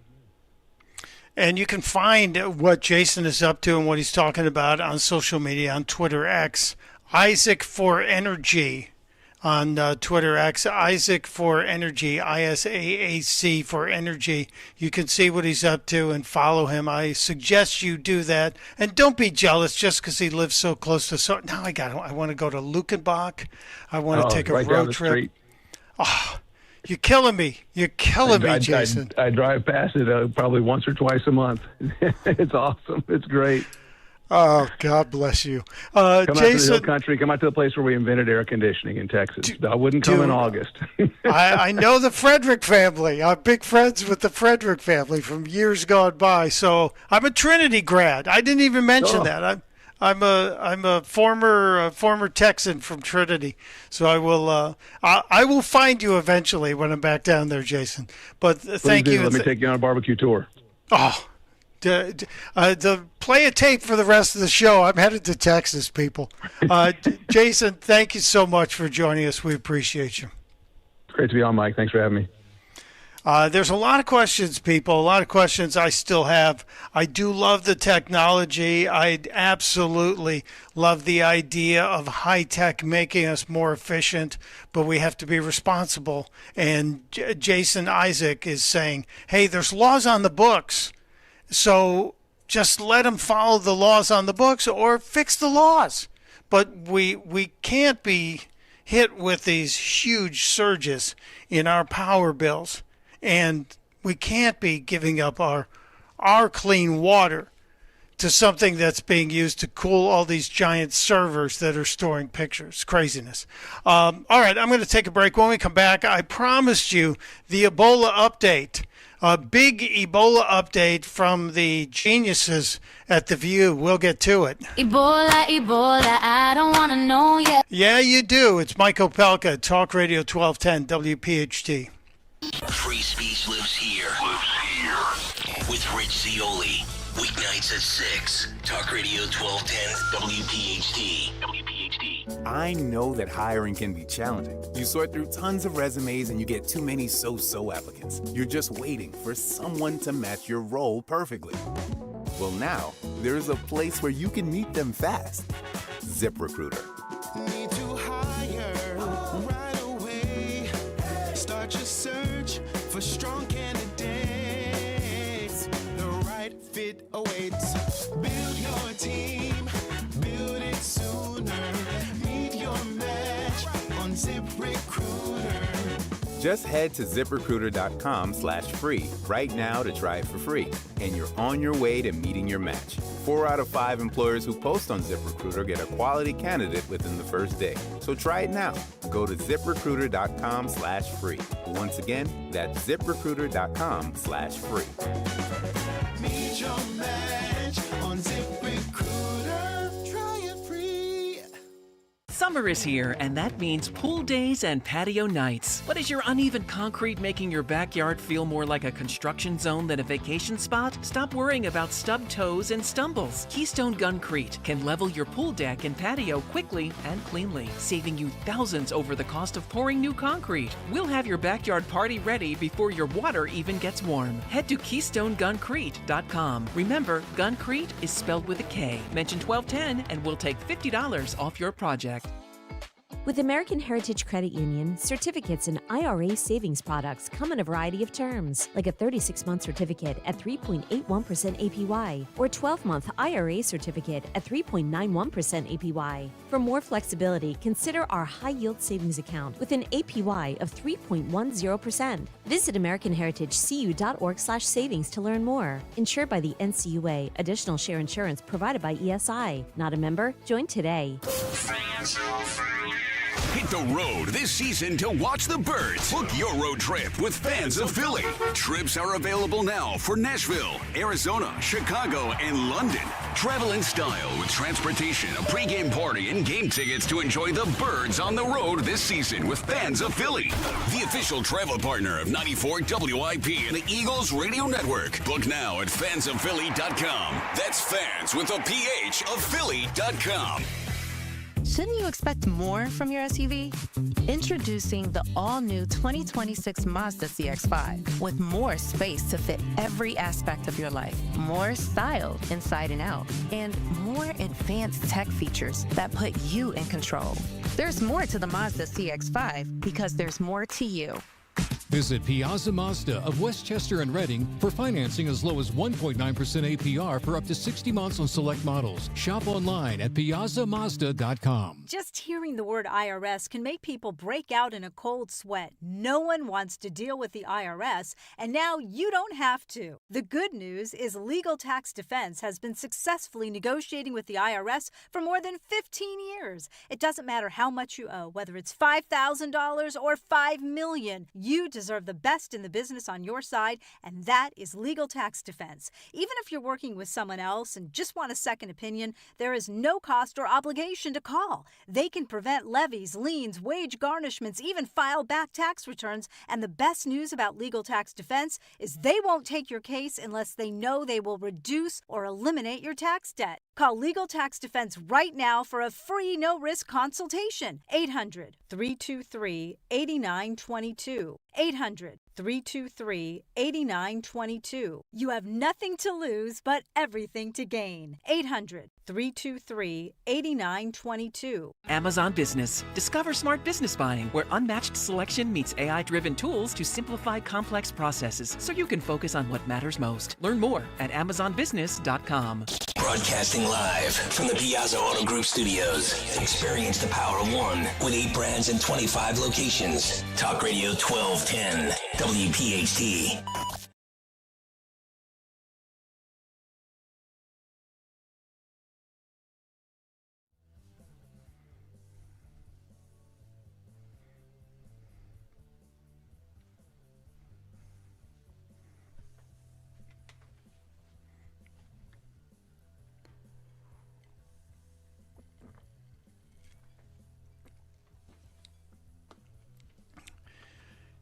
Carry on, carry on, carry on. It's Mike Opelka, Talk Radio 1210 WPHT 534. Just enjoying, for those of you tuning in on the YouTube channel, I'm enjoying your chats, but I'm also enjoying a little Mexican Coke. You know, nothing more refreshing at 5:35 in the afternoon than a little Mexican Coke to just get you through the rest of the show. Any peanuts in it? No peanuts. We are peanut free. But it is the non-high fructose corn syrup Coca-Cola. This is just the good stuff. If I look at the ingredients, this is from the Coca-Cola company, Hecho in Mexico. No returnable. As they say. It's carbonated water, cane sugar, caramel color, phosphoric acid, natural flavors, and of course, nature's battery cables, caffeine. Don't drink coffee, but I will drink Mexican Coke. Thanks for being here. You guys are having a good time. A good time. Although, Jerry Garcia, you will be locked up. If I am ever made emperor, you will be locked up for suggesting that golf courses be used to house data centers. No. No, flat out no. No, not happening. Golf courses are sacred properties. How many golf courses are there in America versus how many McDonald's are there? Any way we can get that number, DeSantis? Just an idea of how many 18-hole golf courses there are versus how many McDonald's franchises there are. And when you think about it, a golf course, you need about 15 or 20 acres, right, of land? Something like that. I know McDonald's... I know there's like 14,000 McDonald's in the U.S. Let me find out how many golf courses. I will bet you there are more McDonald's than golf courses. If people want to make golf courses the demons here. Although they do need a lot more property. And they use a lot of water to keep the beautiful grass green. Just saying. I don't know how many holes, but there are roughly 16,000 golf courses, and it looks like 13,700 McDonald's locations. Wow, so more golf courses than Mickey D's. Okay. All right. And Mickey D's doesn't require that much property, as I said. If you got an acre, you've got a golf. But maybe if you put all of the fast food franchises together, they will eclipse, because between McDonald's and Chick-fil-A and Burger King and Wendy's and Checkers and Jack in the Box and Taco Bell, there's got to be a whole, you probably have close to 100,000 different franchises, maybe 50,000. Anyway. 210,000 is the estimate for just fast food restaurants in general inside the United States. 210, but that's probably going to, I think a lot of those are probably mall fast food restaurants or strip mall fast food restaurants, probably. Could like be. A Chipotle. Yeah, I think it's like counting Starbucks as well. Which I don't know if that's fast food or not. That I guess it counts, but. Well, do they discount fast casual? I don't know what exactly is in their 210,000. I know McDonald's is in there. It looks like Starbucks, Subway. So I would assume Dunkin' Donuts is in there as well. But I don't have all of the details other than those big three. And, now, here's a question. Do we have a number on how many vape/smoke shops there are in America right now? Because they seem to be opening up every 10 minutes in Delaware.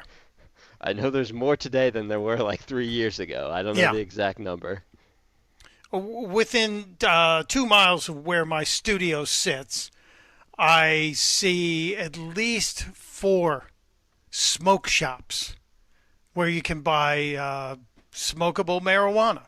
You can buy vape products. You can buy pre-rolls. You can buy gummies. And it just seems like there's one wine store, but there's 4 smoke shops.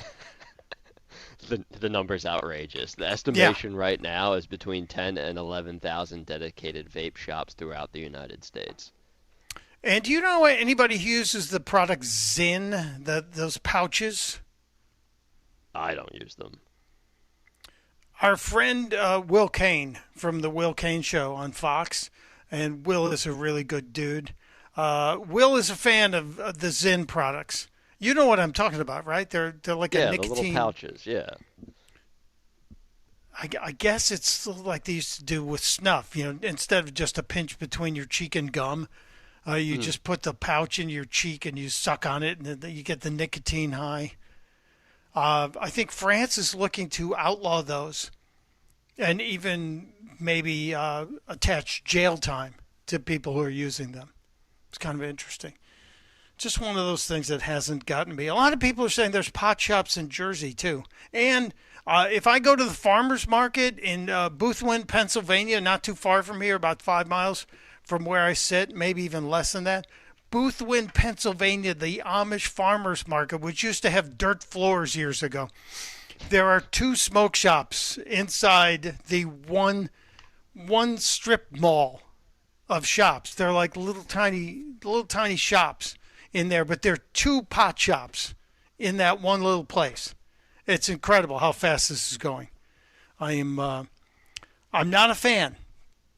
I am not a fan at this point because I think it's it's becoming so prevalent that there are a lot of people on the roads who are using this stuff. Doesn't make me happy.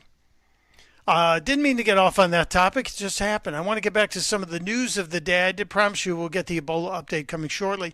But there was a lot of news yesterday, and a lot of it seems to have blown back in the face of the governor of New York, Kathy Hochul, who just, I can't look at Kathy Hochul too much because of the eyebrow thing.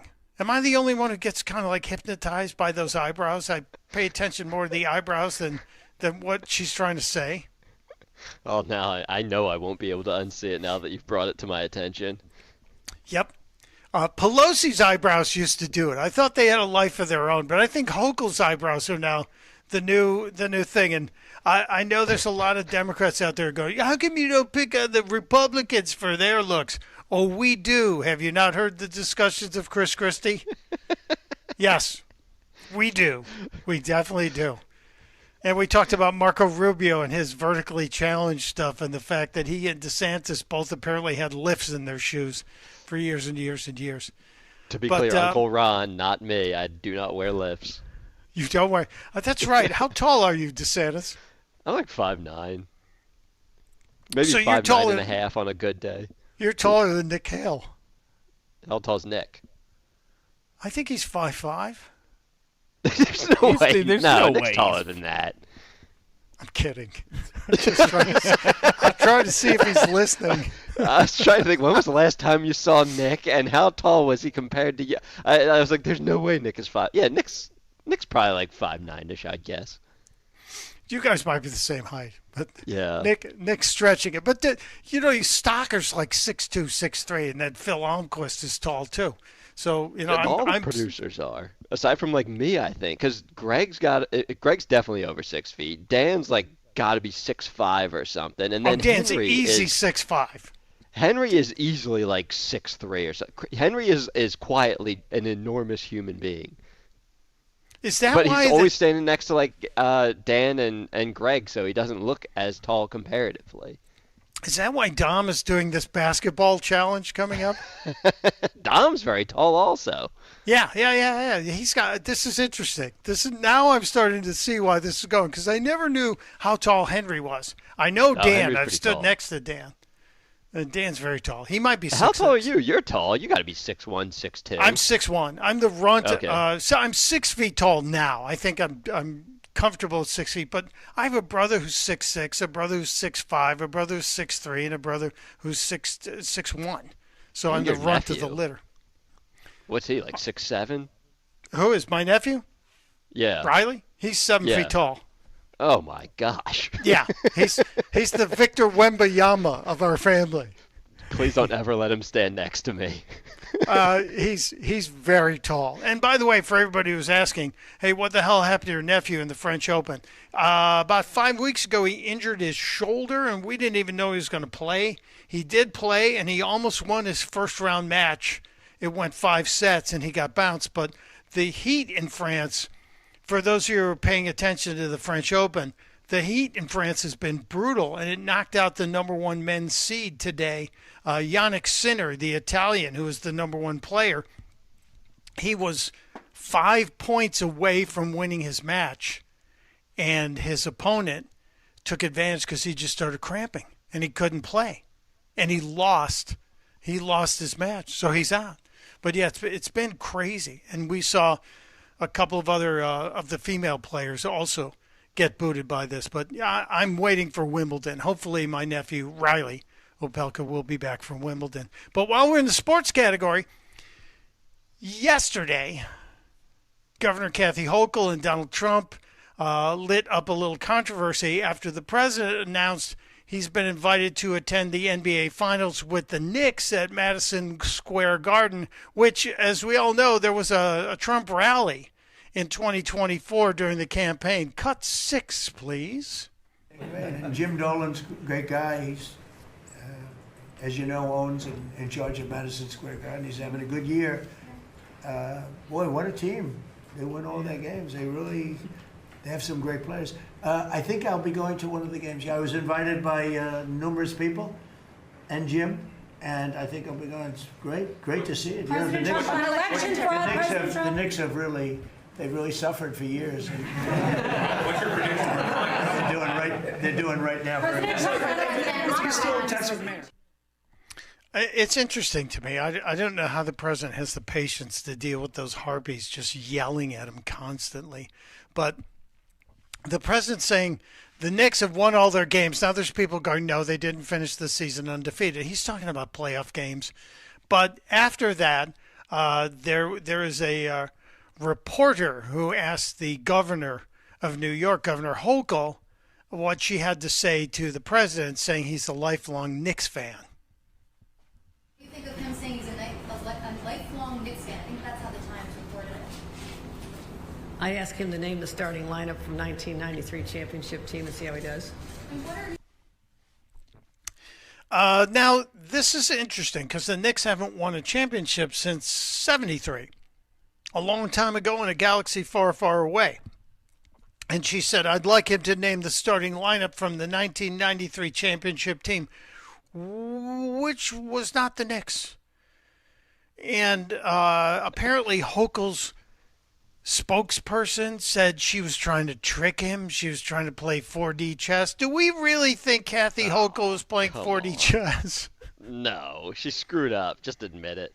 Funny enough, speaking of 1993, 1994, I'm putting up on our YouTube now. There's a screenshot from a broadcast of the NBA Finals. Donald Trump making an appearance at a Knicks game. Oh yeah, and you see the biter, Marv Albert, and his amazingly awful toupee on the sidelines there. Trump, and who's on the? If you're watching on the YouTube channel, off to the right side of the image is Marla Maples. So Tiffany Trump's mom is there, wife number 2 in the Trump wedding parade. So that was interesting. Donald Trump walked up because that front row along the baseline and along the sides of the court at Madison Square Garden. It's Celebrity Row. And people just used to walk right up to the broadcasters and step in. And I thought it was funny. Do you have the clip from that still shot, Jason? I know we have another clip we're going to play. Oh, yeah. Do you have I'm going to see if I can find the actual video clip of it, but for right now, I just have the still shot. Okay, well, if you can find that clip, I do want to play the other one that has Trump and Barkley, because this was kind of funny. It was the governor of New York's trying to say Donald Trump's not really a basketball fan. He's not a Knicks fan. He's not a lifelong fan. Well, Trump was at the game when Charles Oakley ended up in his arms while he was sitting courtside. Roll 8, please. 162 lead. The last time diving into the arms of Donald Trump. Gave what I did? Well, I never realized how big he was until I was holding him. This was not pretty. Did you take a hard hit? A little bit of a hit, but he's great. He's a good guy. I know him, so it's okay. What do you think of the Knicks comeback here? I think they're doing great. It's a great game. All right. Don't get hurt. Have a good time. Let's go back to Vernon Dock. Okay, Tuesday night, of course, Oakley went in. Trump has always been a promoter of New York. That's the one thing these guys don't understand. He's always been pro-New York. He's always been a big lover of New York City, sports-wise, business-wise, living in New York. He's always been pro-New York. So I don't understand why the governor would try and go after him and try and mock him, saying he's not been a lifelong fan. There was even an episode of The Apprentice, which I love The Apprentice, watch The Apprentice all the time. Trump made a free throw from Madison Square Garden from the court. That's out there too somewhere. So if you have the clip with Marv Albert, because there's a funny moment in there which I couldn't believe, and I wonder if Trump has laughed about it since, because when Donald Trump interrupted Marv Albert and the NBC broadcast, Donald Trump was just this developer. He wasn't even the Apprentice star at this time. This was very early 90s. I think this was probably 1991 or 92 when he was with Marla, and then ultimately married Marla, and Marla gave birth to Tiffany Trump. But this was not the guy who was even thinking about running for president yet. And Marv Albert was kind of just giving him the short end of the stick. Any luck in finding that one, Jason? Not a big deal. I do have it, but it's from the full length broadcast. So I'm kind of like trying to chop out the. It's from Game 3 of the 1994 Finals, Knicks and Houston, to be specific. What broadcast it is.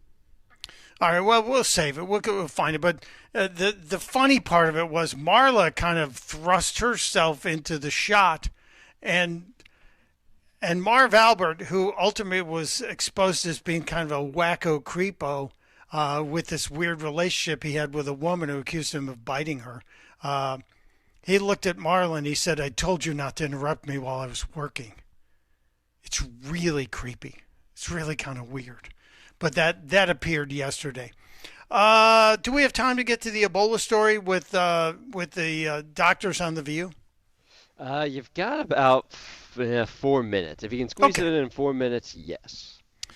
Let's put a button on the Trump Nix thing, and I do want to play one quick clip. Mayor Mamdani seeing an opportunity to jump into this fray between the governor and Donald Trump, issued this statement about Trump and the Knicks in New York City. Are you planning to attend the NBA Finals, and what's your reaction to President Trump possibly coming? Thank you.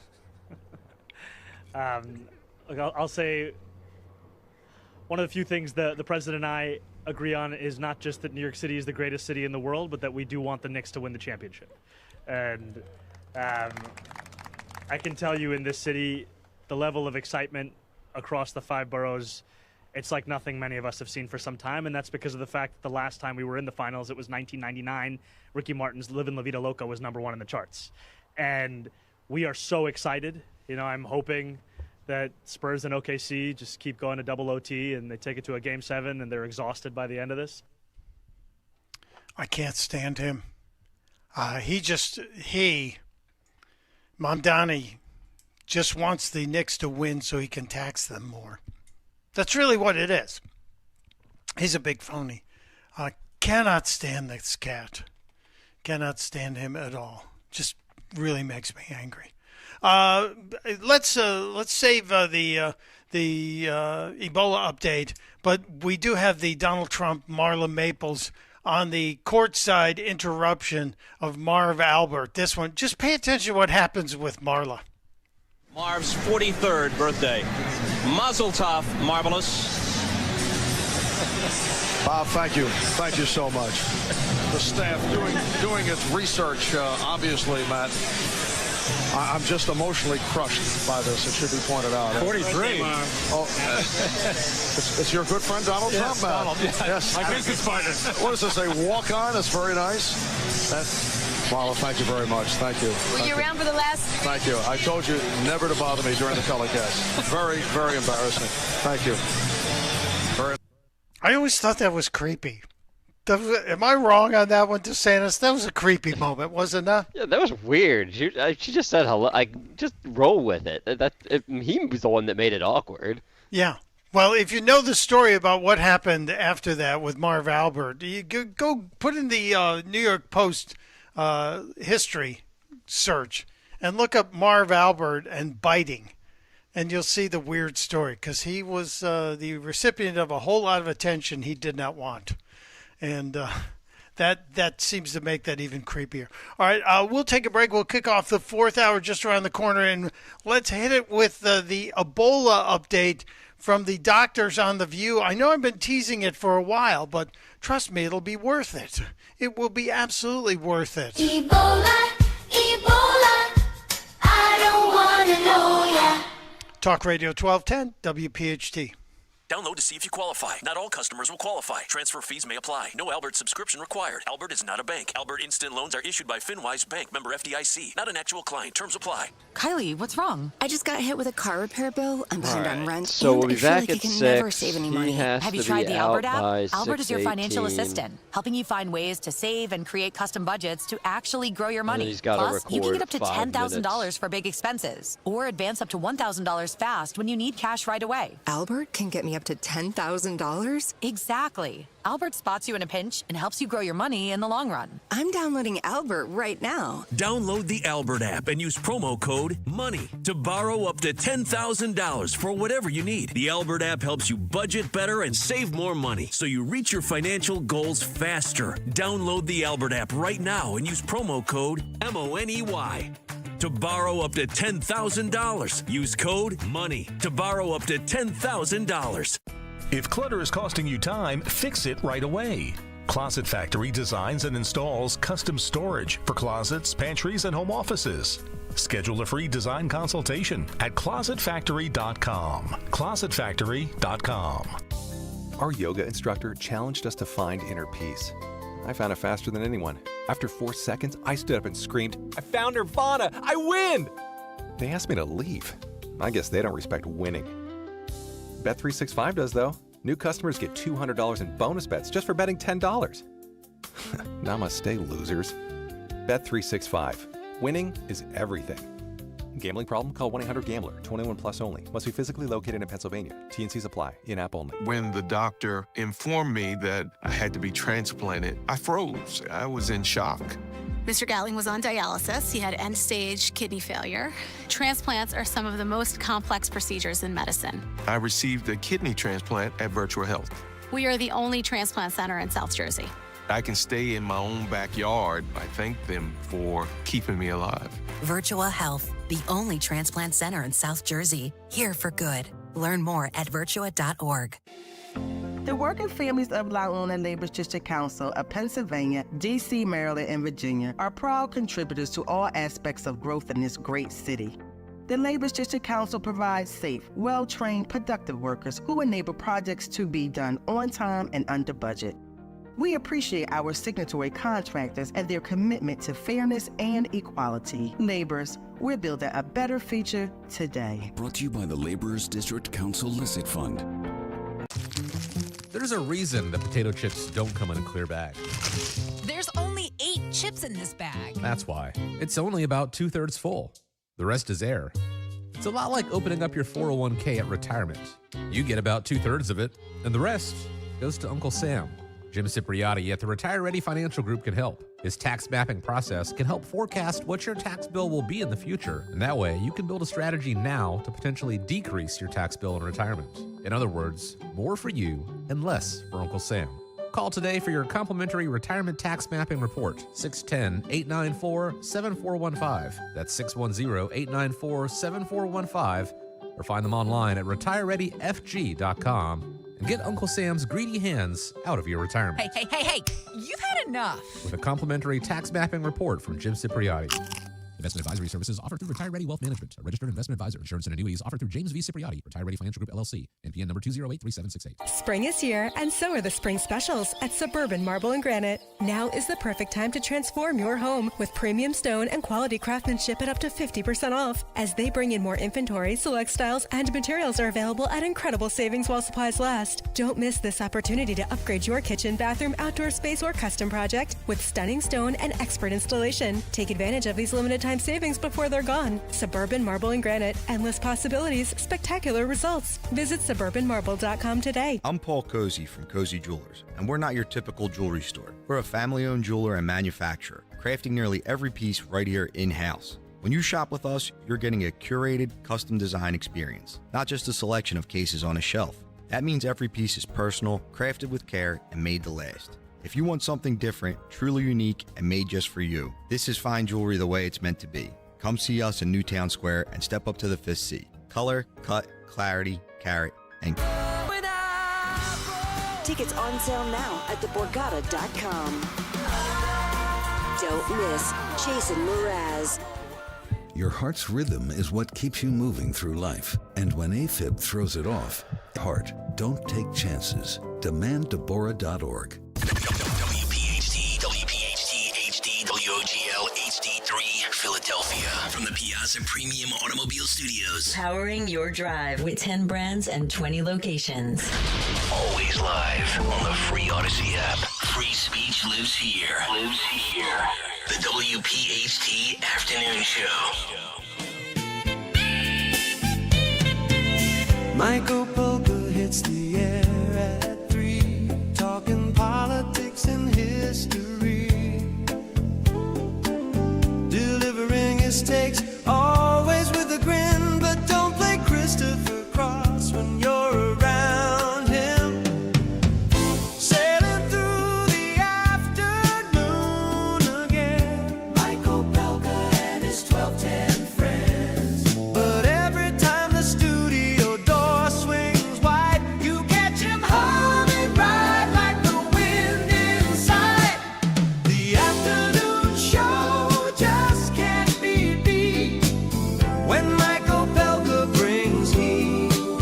But the truth comes out wherever he goes. Michael Opelka always brings radio gold.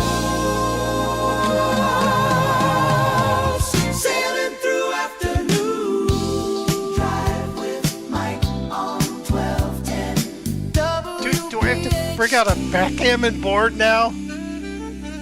It's like a yacht rock open from Newman Price. Oh my God. I love you, Newman. You are killing me. I mocked the yacht rock era, the wussy rock era, but the W is replaced with another letter of the alphabet. And Newman decided to, as our Australian friends would say, he's taken the piss out of the situation here and give me a hard time. Anyway, thank you. It's 6:03 on this Thursday. God willing, I'll be back again tomorrow if we haven't put you all asleep. I love the fact that we get the extra hour to spend together and talk about the news of the day. But I also want to remind you, this is the Zioli Hour. And Rich is hopefully on the mend. Did we get any update to Sanus on whether or not Rich is back Monday? I don't know if he's back Monday, but he must be feeling better because he's already yelling at me again. I'm actually texting him right now. He was giving me his rundown on the Mission Impossible series. He was watching each one. And I told him that if he wanted a book recommendation, Angel Down, which we discussed yesterday. I really enjoyed it. I read it over the last couple of days. And I knew... Once he said he was interested, I knew he was going to give me grief when he purchased it because the gimmick, the book is one sentence. It's just one run-on sentence. The entire book, 300 pages. There's no period. It's just one sentence from page 1 to page 300. And as soon as I told him that, he said he was out. I think I'm out too. I wish you would have revealed that. So there's no punctuation in this entire book? I mean, there's commas and stuff, but there's no conclusion to any sentences because it's just one sentence. But I will say it isn't difficult to read. It is broken down into paragraphs, and there are 30 or 40 chapters or something. So there's breaks in the reading, and it's not difficult to follow along. I'm going to check it out, but my initial instincts are to side with my brother here on this. Zioli is my radio brother. You know that. There's a bro code here. Especially if it involves you being roasted. Yeah, you know that's going to happen. I was wrestling with whether or not to tell him because he seemed interested, and I knew the second he got that book and saw that there was just one long sentence, I was going to get a text later. So I figured it's better to just let him know now. Yeah, you might as well drop leaflets before you drop the bomb. Yeah. Well done. We'll hear. I do hope Rich should be on the mend. God bless him. He's had enough expenditure in the healthcare industry already at this point in his life. I hope this is the last of it for Rich, and that he will be back in his spot before the Jimmy Fallon show. So keep him in your prayers. I keep everybody in this radio station in your prayers every single day. A couple of things I want to get to. I mentioned, I've been teasing it. We talked about Ebola yesterday, and I really find it interesting that we talk about Ebola today, or yesterday, and today The View ends up talking about it, which is really interesting to me. And this clip from The View kind of there's a couple of things I want you to pay attention to in here. And one of the most interesting things is the news out of The View today is that the ironically named Joy Behar is going to be taking most of the summer off from The View. And I initially thought, are they in trouble for all the anti-Trump stuff she's been saying? And the story reads that Joy Behar has a one-woman show that she's going to be doing in France and England over the summer. So she's going to be leaving. They're going to have rotating new anti-Trump people sitting in that chair throughout the summer. And my wife saw the story and she said, they're pulling her out because she's too toxic. And my wife was a network executive for ABC before she wrote soap operas. So she knows how these patterns work. So that makes sense to me. We'll see. But today on The View, there was a discussion about the Ebola virus. And see if you catch the same couple of interesting points here that caught my attention about the Ebola and The View. About Ebola, there are a few Americans that they believe have been exposed to Ebola. Rather than bring them back to the United States and quarantine them, they are keeping them in Kenya to take care of them. They're not They'll allowing have a much American better deal citizens to in come back Kenya. here. They'll get better sooner in Kenya than they will if you put them on a plane and bring them here. There I are don't medical trust it. arguments for quarantining them in the country. But just think about the fact that before, when this type of thing happened, Americans were brought back and they were taken care of here. Now that's not happening. So he doesn't. I don't think that he cares about Americans. Well, I think it's the Ebola. I think it's the Ebola portion because this particular thing, this Ebola has there's no cure. There's no cure. So I think that I'm happy they're getting the help they need. But the idea that we stop helping people avoid this just blows me away. The fact that he's going after E. Jean doesn't. He's cruel. Doesn't surprise. Yes, he has a cruel, sadistic streak. It does. So a couple of things were brought up in there, but did you ever think you'd hear Whoopi Goldberg defending the Trump administration's actions? Because that's what she was doing. Sunny Hostin, who sounds like she should have been in some sort of quarantine. Did you hear Sunny's voice there at the very beginning? She doesn't sound good. She doesn't sound good at all. Play the beginning. Can we play the beginning of that again, please? About Ebola, there are a few Americans that they believe have been exposed to Ebola. Rather than bring them back to the United States and quarantine them, they are keeping them in Kenya. Okay. To take care of them. You hear her voice. When I worked with Whoopi, if you showed up to work with so much as a sniffle, she wanted you to go home. So I'm surprised she didn't mention that to Sunny Hostin. Doesn't sound good. But the reality is the Ebola outbreak from before was about 12 or 13 years ago. I think it was 2013. And if we think about that, we didn't know enough. And there certainly weren't the kinds of therapies, the drug therapies, the treatments that were trying to help people survive it. It's still very deadly, still very lethal.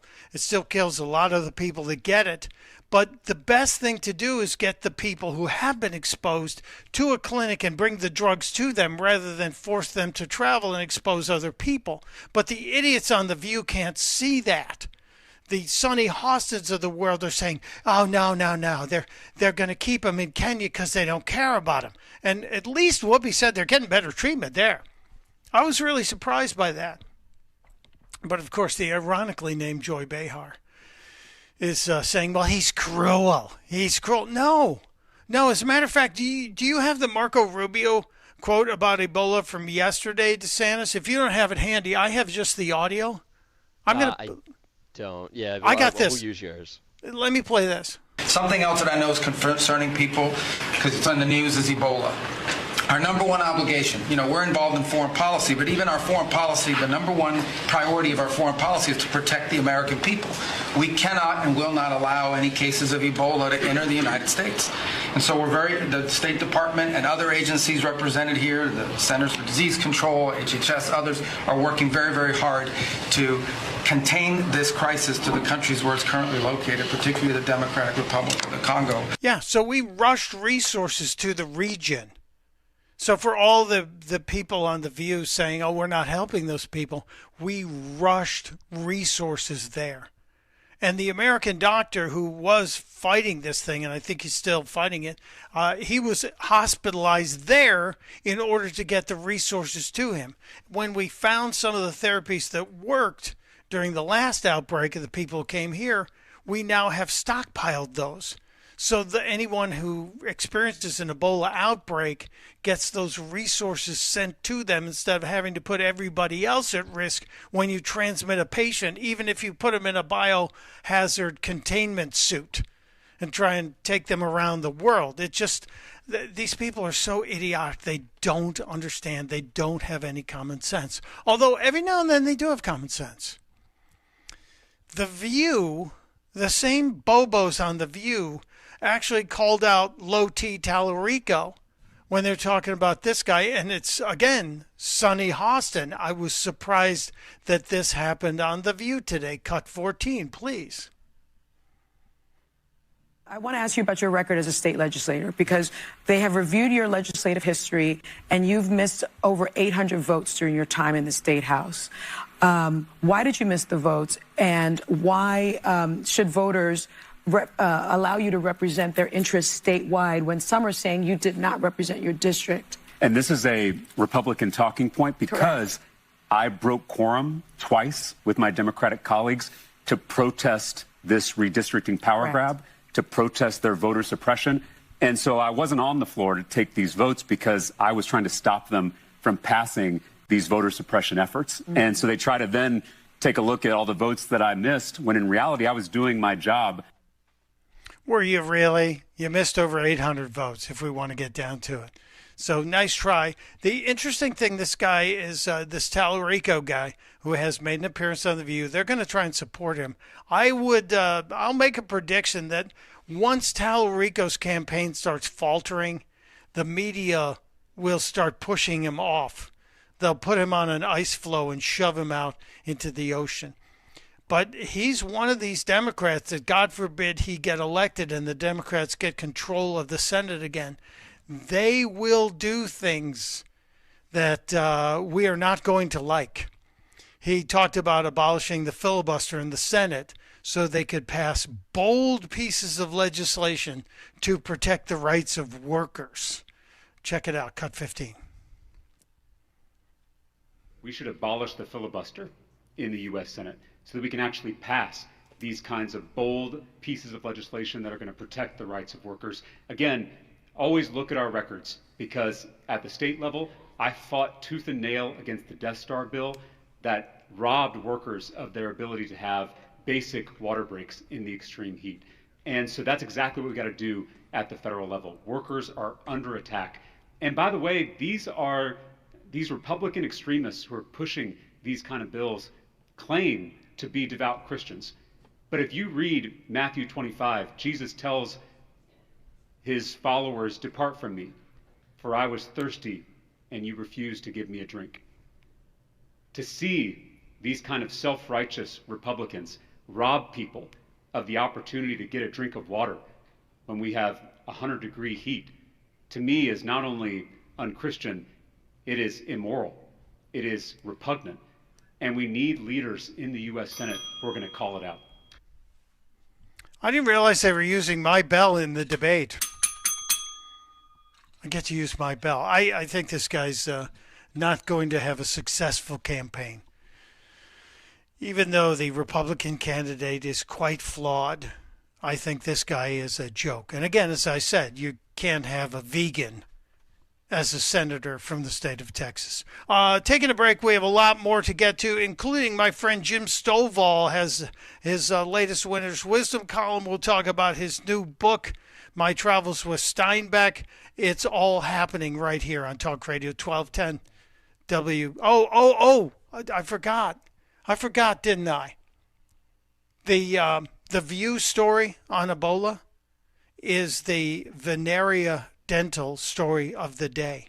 It's the big story of the day from our friends at Veneria Dental. If you've been thinking about getting the perfect smile, call Dr. Mike at Veneria Dental. Go to VANARIA.com, Veneria Dental, VANARIA.com, VeneriaDental.com, and get that checkup and get your teeth looking fabulous for the summer. Get your summer teeth in. It's Opelka, Talk Radio 1210, WPHT.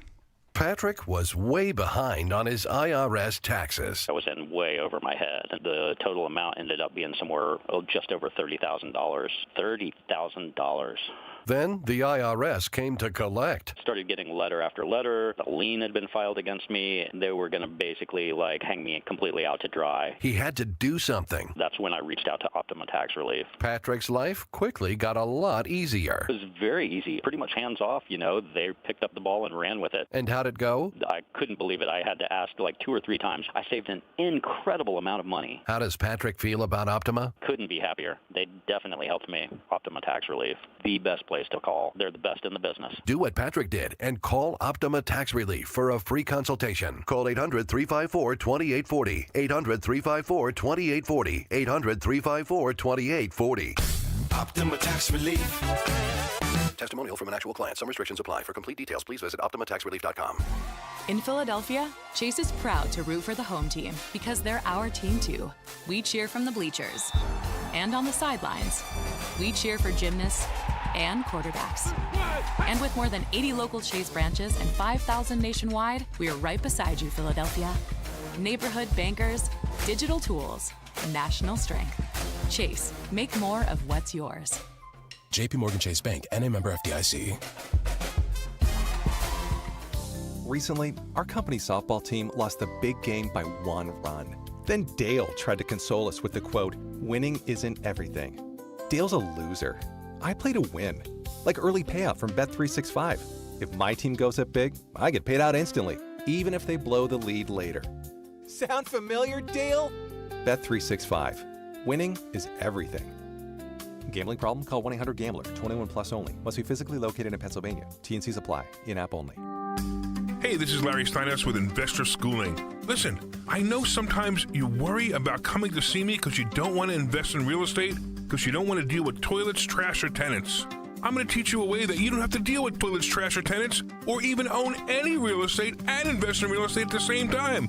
You want to learn this, so go to investorschooling.com. That's investorschooling.com, and take a complimentary class this Thursday, and I promise you, no toilets, no trash, no tenants. Living here is about more than just the headlines. It's the new restaurant opening in Fishtown. It's the playoff energy at the bank. It's the festivals that make your neighborhood feel like home. KYW News Radio brings you the pulse of the Delaware Valley. From service journalism that solves problems to stories that celebrate our culture, we cover the life you're actually living. Authentic, local, factual. KYW News Radio, Philadelphia's most trusted news source.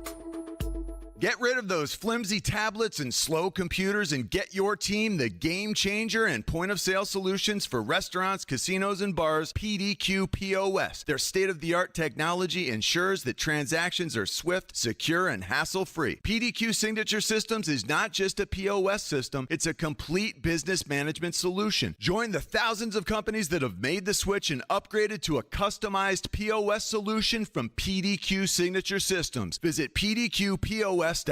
Spring is here, and that means wind, rain, and roofing problems. When it comes to protecting your home, go with the real deal. Impriano Roofing, siding, windows, and doors. Family owned and operated for 53 years. One of the only roofing companies still run by the original family. They're the experts in the industry. That's experience, that's integrity, that's the real deal. Call 610-644-4444 for your free estimate today. The best homes have an Impriano roof. Spring cleaning isn't just for your house, it's for your life. If your job is getting old, it's time to clear the clutter and spring into IT. Go to My Computer Career. My Computer Career helped me get the skills and certifications I needed to start a new life as an IT professional in months, not years. Earn the certifications the top employers are looking for right now. Visit mycomputercareer.edu and take the free career evaluation to see if it's time to spring into IT. Financial aid is available to those who qualify. including VA benefits. If you're struggling to hear conversations, TV, or the people you love, now there's an easier, more affordable solution without spending thousands. Audion Hearing makes high-quality, rechargeable hearing aids starting at just $98 with free shipping and dedicated one-on-one support in the comfort of your own home. No doctor's offices, no pressure. Clearer hearing delivered right to your door. Join over 1 million happy customers hearing life more clearly. Visit audionhearing.com. That's AUDIEN hearing.com. Broadcasting live from the Piazza Premium Automobile Studios. Powering your drive with 10 brands and 20 locations. Talk Radio 1210, WPHT.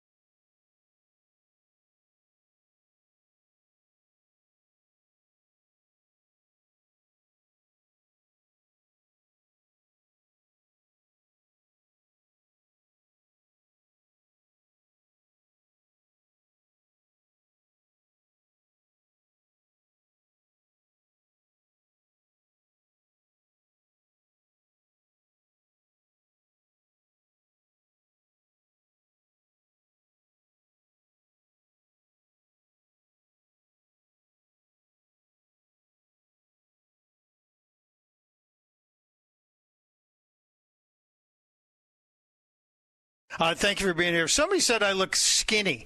I think, I honestly God think it's because like 2.5 weeks ago I quit drinking. And not that I was doing a lot of drinking, but it's just, it does change you. So maybe it's my summer of dryness. We don't know. I don't know how long it's going to last either. It just happened. There was no real reason for it. So here I am enjoying my presence with you. Again, I will keep saying this. We're now in a weather pattern that you need to appreciate to be able to go outside and enjoy this, which is really what this is all about. When you get days like this, when you get a patch of days like this, take us on the phone, put us on the Odyssey app, put us just or put it on YouTube and listen to us. The stream runs fairly consistency over 5G, so that's an easy thing. All right, I talked about it before we took a break. Scott Bessent, the Treasury Secretary, who I think is one of the all-stars of this administration. Scott Bessent had his turn in filling in as the press secretary today because, as we know, our great press secretary, Caroline Leavitt, just had another baby, and she's on maternity leave, which is very cool. We like to see more babies being born in this country, especially to conservative parents. So there have been different press secretaries in there, and Bessent was in there. And I did mention I think he gets credit for checking the box for being a member of the gay community. And I also said I think he should get credit if he is in fact a stutterer. We've never addressed that before. Has that been brought up, DeSantis? Has there ever been a statement about the Treasury Secretary being a stutterer? Not that I've seen, but I have noticed he has a bit of a stutter when he starts to speak during interviews with the Sunday shows. That is, I guess, there are different kinds of stutter. Joe Biden was always fond of telling us how well he had successfully beaten the stutter he had as a little kid. And I know James Earl Jones was a guy who always used to talk about the fact that he was a stutterer before he found a way to beat it. And maybe there's a little help, or maybe it's Bessent just putting together some of the responses to the questions. So let's go through a few of these because there were a couple of interesting questions. One of the ones that I love to talk about is the $250 bill that is being rumored to be coming out for the 250th anniversary. Now, can we get a poll on this? Justin, can you put together a quick poll? Just are you for or against the $250 bill? And I guess we have to say Trump's face. It might be these might be two questions. I guess what would be the harm of the $250 bill? So we're going to do a $250 bill. Are you okay with the Treasury putting Donald Trump's face on the $250 bill? Are you okay with that? I'd like to see what the audience says. Let's put that up there if we can. But let's get to the question and answer from the Treasury Secretary about the possibility of a $250 Trump bill. Dr. Besson? Yep. How long until we see your signature next to President Trump's face on a $250 bill? Well, again, as Treasury Secretary, I have two mandates for U.S. currency. At present, no living person can be on U.S. currency, and the currency must say, "In God we trust."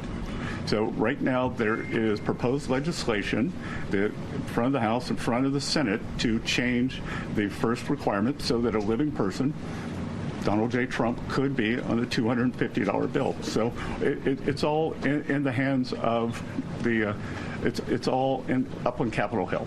So at Treasury, we prepare things in advance, so we have prepared in advance that if the legislation is passed, but we will stick to the law. So pretty simple, and we print money. And we obviously have coins that we mint, but we print and we mint. In terms of printing money, we only print money in 7 denominations. Do you know the 7 denominations, Matt DeSantis? Actually, it's the $1 bill, the $2 bill. You never see those. $5 bill, $10 bill, 20, 50, and 100. You are correct, there were some larger denominations at one point. I think it was like prior to 1969. There was a 500, a 1,000, a 5,000, a 10,000, and then I didn't realize this. There was a $100,000 bill at one point, which is insane. When I was on a field trip in grammar school, they took us to a bank, and we all got to hold a $10,000 bill for like 2 seconds. That's kind of awesome. It was really. I wonder where those are. Somebody every time I'm going out like antique shopping with my wife, we go to these malls. There's always one guy that's got coins and old money, and you see some of these older bills, and you see the $500 bills, and you see the silver certificates, and they go for a lot of money. But the Trump $250 bill, would you be okay with it, Matt? Do you think this is a good deal, a bad deal? Don't care. I'm indifferent. I know Brandon Gill, and I believe he has proposed legislation in the House that would allow for Trump's image to appear on currency. If it passes at the House and the Senate, go for it. That doesn't bother me. Well, it wasn't Gill. It was Joe Wilson from South Kakalaki who proposed the Donald Trump $250 Bill Act, H.R. 1761, and he introduced it in February. Directs printing of the notes featuring Trump's portrait to commemorate the semi-quincentennial, the 250th. Just say 250th. We don't need to get fancy with the words. Come on now. Yeah, you're right. Gill wanted Trump's face on the 100, booting Benjamin Franklin. Yeah, you're right. Don't boot Ben. No, Philly like would Ben. freak. No, yeah, we like gotta Ben. keep Ben. Yeah, we want that. As of this month, though, it's stalled and that bill has not passed. And the other issue that Besson brought up, which is a federal law that says you can't have a living person, portrait of a living individual on U.S. currency. So that would kind of prevent this from happening. You have to change some of the laws. So it's kind of interesting to see this. And this would absolutely drive people crazy. And by people, I mean Democrats. Democrats. To prove this, after that question was brought up, Caitlin Collins was in the press briefing, and she had a question about the $250 bill. So we have to prepare in advance. You can't draw something up the day before. Politically, do you think it's a good idea, though, when people are struggling to afford gas and groceries? Look, I think it has. I think that it's bifurcated. Do you think we should have a 250th anniversary, the celebration?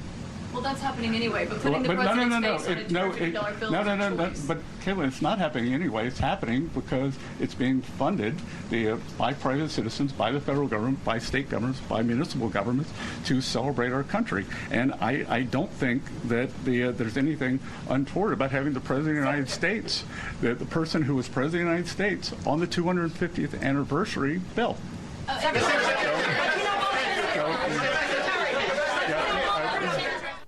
I love the way he's able to shut down the press pretty quickly. Anytime you throw in a word like bifurcated, there's a whole bunch of them going to their online dictionary going, okay, bifurcated, what are we doing here? But yeah, Besson comes with the facts correctly on this. And while we're in the money thing, I am one of the people who does not like the idea of digital currency, and I don't know where any of you stand on it. I suspect if you stop and think about it, I'm a big proponent of using cash as often as you can.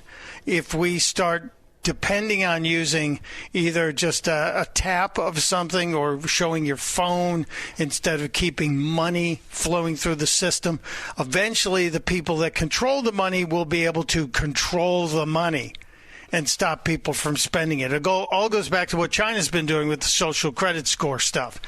So I'm against a central bank digital currency, and I think that's really bad. Really bad. Scott Besson had some comments about it when asked about it today. Cut 35, please. This administration has been very clear there will be no central bank digital currency, which I think would be the first step toward tracking. So we have taken that off the table. We passed stablecoin legislation with bipartisan, and the Clarity Act is now up on the hill, and I think it has bipartisan support. And the most important thing we can do is to make digital assets come into the United States, make the U.S. the home. Our regulation, our best practices are what will ensure good standards for these. When you look at digital assets, all the nonsense that happens, all the things you read about, that's because it's the wild, wild west offshore, so we got to bring it on shore. So I would encourage the House and the Senate to get clarity done. I'm kind of ambivalent about that answer because it seems like Besson is saying, well, we're against a central bank digital currency as long as most of these currencies are offshore. And if they get them onshore, does that mean then he's going to be all for it? Am I reading that incorrectly, DeSantis? No, I was thinking the same thing. It was kind of a wishy-washy answer. Yeah, I didn't agree with it completely. I'm not one of these people who automatically falls in line just because someone's in the Trump administration. I want to think beyond the answer a little bit anyway. Jack Posobiec was in the press room today and asked a question that relates to the DOJ's fund, the $1.8 billion or almost $1.8 billion in the anti-weaponization fund, which basically came from a settlement because the president's tax returns were leaked by the previous administration's IRS and some bad folks inside the IRS. But what I didn't know, and the Treasury Secretary explained it, was there was a whole lot more behind the president's tax returns. It wasn't just Donald Trump. You have to check this one out. A lot of people talking about the IRS settlement, and which has been rolled over now into this weaponization fund over at DOJ. Wanted to get your comment on the decision process, as much as you can tell, how that settlement came to be, how it was rolled over to DOJ, and then the process for those funds now as it's played out. Good. So thank you for the question. This is going to be the only question I'll take on this matter today. So there's ongoing litigation, so it'd be inappropriate for me to comment. President Trump is a great American who has endured more than 10 years of nonstop harassment and weaponization from the federal and state government actors. A bad actor at the IRS leaked more than 400,000 tax returns, including the Trump family, all the employees, and that's how we got here now. No American should be targeted for political reasons, and every citizen deserves fair treatment and full protection of the law. The Department of Justice represented Treasury and the IRS in this matter, and I'm going to have to refer any questions to Acting Attorney General Todd Blanche. So. I love the fact that the press is like frothing because they're like, oh, wait a minute. Trump is taking almost $2 billion worth of the Treasury's money and giving it out to people that were involved in January 6th. You can extrapolate it to that, but that's not quite true. But when Besson talked about the sheer numbers of people whose privacy was violated by the previous administration, then they were weaponizing the IRS to try and shut down anybody who was critical of the Biden administration or was supportive of Trump. It really is interesting. The president could easily take that money himself. But no, he's turning it over to people who were treated unfairly. But the media doesn't want to stop. About 10 minutes later, despite the fact that Besson said this is the only question I'm going to take on this subject, one of the weasels tried to get into it because yesterday we heard that Gavin Newsom had said that anybody who takes money from the anti-weaponization fund will be taxed at 100%. Which, it doesn't sound like any kind of oppressive government does it. But that question was brought up. And this was the last question of the Scott Besson press conference, and I think he handled it brilliantly. Governor Gavin Newsom has floated this idea of a 100% state tax on Californians who receive money from President Trump's anti-weaponization fund. Your response to the governor's call for 100%? There's no cure for stupid. Very simple. There's no cure for stupid. I'm going to start using that answer going forward. When someone asks me a really dumb question, I'm just going to say there's no cure for stupid. And then turn away. He did a great job. Very great job. I'm taking a quick break. We've got so much more to get to today. And I just got a notice that our friend Jim Stovall is going to join us as well. Jim's 66th book, My Travels with Steinbeck, is out right now. And we'll talk about that and his weekly Winner's Wisdom column. It's Mike Opelka. It's Talk Radio 1210 WPHT. There's one box that you'd run back into your burning house to grab. It's the box filled with your videotapes, film reels, and photos. Those sentimental, meaningful, irreplaceable moments. Hi, I'm Nick Mako. And I'm Adam Baselogger. We started Legacy Box over a decade ago so that we could help families save their memories from being destroyed by floods or fires. And it's not just natural disasters, Adam. Every day, videotapes and photos are slowly fading away, decaying, neglected in closets and attics. Digitizing your old media stops fading, and preserving those recordings means they are safe forever. It's like magic, converting your shoebox of memories into digital files, ready to watch and share. It's the only way to ensure your legacy is safe for generations. That's why over 1 million families have already trusted Legacy Box. Legacy Box is simple and easy, it works, and is safe. We'd love to preserve your family's collection. Don't wait, the risk is too great.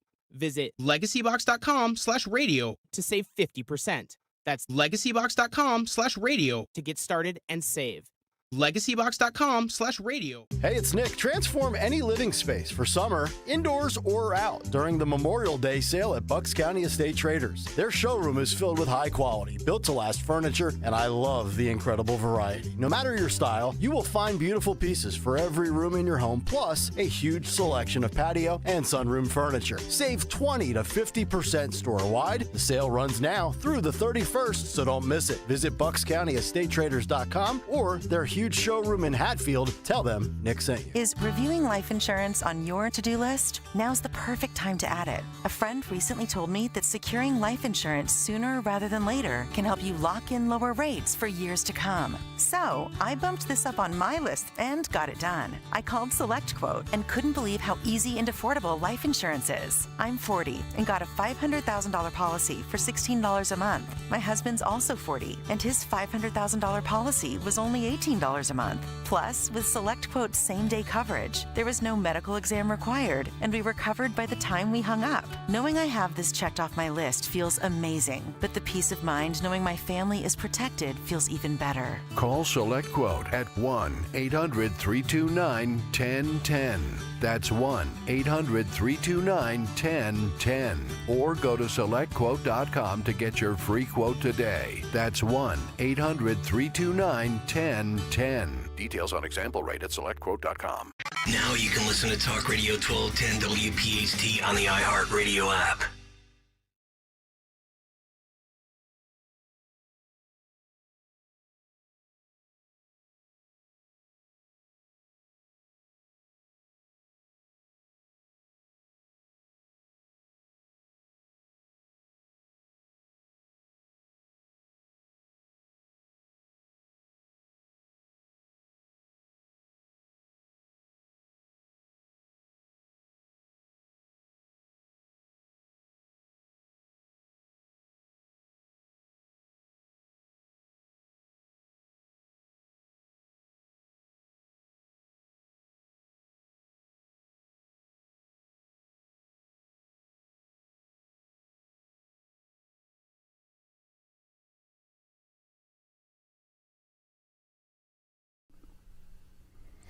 Welcome back to Talk Radio 1210 WPHT. Mike Opelka with you on the afternoon show, wrapping up the Thursday edition and waiting on my friend Jim Stovall to give us a ring.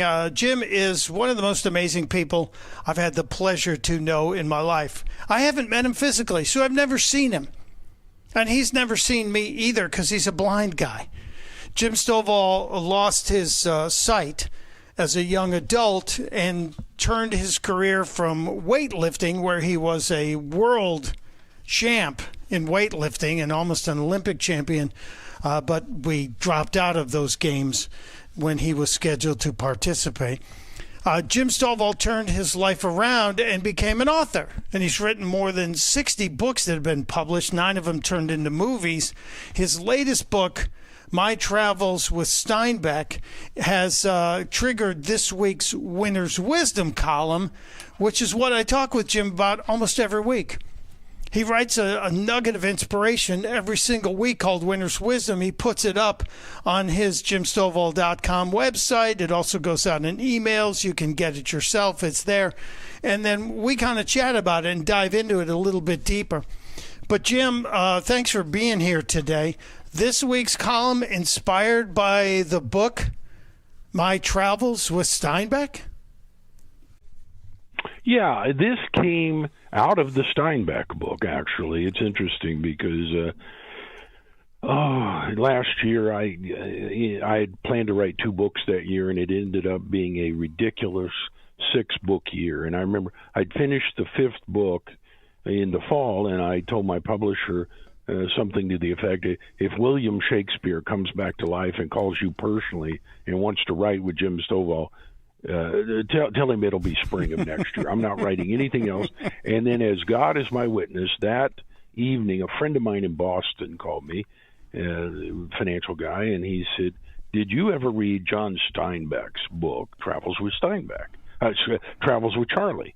And, you know, it's a 1962 book, Travels with Charlie, that Steinbeck put out, and, you know, after he won the Nobel Prize for Literature, and he'd done Grapes of Wrath, East of Eden, Of Mice and Men, and he was truly a giant. And I had to admit to my friend in Boston, I was supposed to read Travels with Charlie in high school and didn't quite get to it yet, you know, in the intervening years. And he said, I'm sending you the audiobook today. Do yourself a favor, read it. That's it. So I thought, just out of respect for my friend, I start listening to the audio of this book. And what an amazing thing. I mean, you know, and if Steinbeck goes to the convenience store for coffee, it's worth reading. But he talks about, you know, he had been living in Europe quite a bit and writing about America, and he realized he'd been to New York and L.A., but he hadn't been to the real, what he called the real America. And so he and his dog, Charlie, get in this pickup truck with a camper, and they take off on this 3-month, 10,000-mile odyssey across America. And he writes about it. And it was an amazing thing, and I was so grateful to my friend. And I went to bed that night, wake up in the middle of the night with the eternal novelist question, what if? So I started thinking, what if in 1962 a young man just got out of college, and he stands in line and gets Steinbeck to sign a first edition of Travels with Charlie. And he keeps it his whole life, and then in 2026, he passes and leaves it to his grandson. And it inspires his grandson, who is also now getting out of high school, and he decides to get a pickup truck and a camper, and he goes to the dog shelter and adopts a dog he names Steinbeck.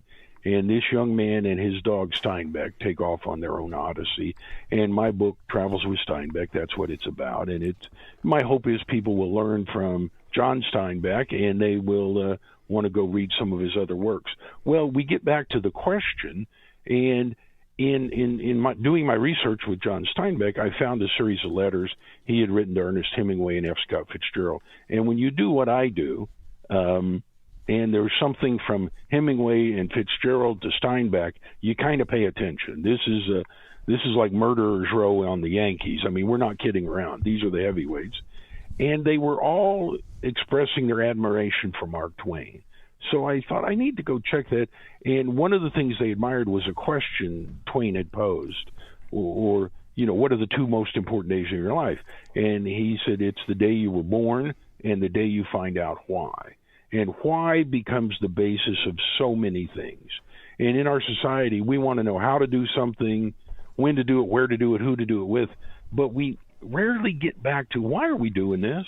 Why are we really doing this? And, and I have a process. I work with the CEOs I consult with, or families of significant wealth, and I always get back to the why. And it's kind of a deconstruction. Why are you doing this? Why do you have this career? Why do you live where you live? Why are you doing all the things you're doing? And many times there's not a good answer. I just started out here and never really thought about it. And it all came out of a encounter with my nephew. And he was 8 years old, and we're going to one of his basketball games, and my brother's driving the car. And, I told my nephew, I said, now, Bradley, we've got to wait a minute till there's a parking space here, and then we're going to run in and get some water for the team, bottle water. Why do we have to wait? Why? And I said, well, your dad is going to let this elderly couple up here have this parking space. Why? Well, because it'll be more convenient for them, and we'll find another one, and he's waiting so they can get this. Well, why? And I finally said, Brad, it's because someday when we're there, we would want someone to do this. You treat other people the way you'd like to be treated. And he said, okay. Well, if you get to the bottom of the why questions, there is eternal wisdom always waiting there for you. And I think Twain understood that better than anybody. It's interesting because that why question, if you start applying it to your own life, it becomes both a blessing and a curse. Because it does. You're forced to face some pretty honest and sometimes very raw answers, or no answer at all. And then that leads you in a different direction altogether. So this is such a great thing. And this was triggered by your research on the new book, and you ended up with this great quote from Twain that leads to this column that talks about this deconstruction theory. Now, Jim, how long have you been doing or applying the deconstruction theory, and did you start with your own life? Yes, I did, and it got back to, my nephew was 8, and I just returned from my family reunion, and he is now 35. So here we are, wow. 27 years later. I try to do that with it. Why am I doing this? And what am I doing? And I try to do that briefly. Every morning I go over my short list. These are the things I've got to do today. And well, one of the things was, okay, in the morning, conversation with Mike Opelka. Why? And that's always a good question. But no, it's good for me, and it hopefully it's good for you and your listeners. But it's wonderful. So, that thing came out of it, and I got so compelled in the Twain research coming out of the Travels with Steinbeck book that in a few months there will be a Mark Twain book called Making Your Mark, and wow. it came out of that. So I'm looking forward to that. But I've always done that, and I remember shortly after this happened, Crystal and I were in Boston, and I've always wanted to go to the USS Constitution, the oldest commissioned Navy ship, and it's been there for several hundred years. And we go with 30, 40 other people that are gathered to take the tour, and then at the last minute, a staff car drives up, and out gets an admiral and his family, and they're vacationing, and they want to tour this. Well, this poor ensign who's giving the tour immediately swallows his tongue. He's thinking, I've got an admiral standing here. I'm doing the tour. And the admiral was very polite, and he'd let this young man do his job. And, he said it did this in this war and this in this war. And here the Constitution was there in this battle. And he said, are there any questions? Then there was a little 7, 8-year-old boy standing right next to me. And he said, yes, why do we have wars? And boy, it got silent. Huh. And finally, this ensign, rather flustered, he turns to the admiral and said, sir, would you like to address that? And the admiral thought for a minute. He said, son, that may be the best question anybody's ever asked. Why do we have wars? And we need to have an answer. There's not one answer for all wars, but for every war, we need to have that answer. And we need to have tried to do everything else before we have a war. And that's a great question. And, and I thought, at the bottom of the deconstruction is always amazing wisdom. Yeah, so you have to pursue it on all topics, even the most simple question of why the heck am I talking to Mike Opelka today, or why are we involved in a war?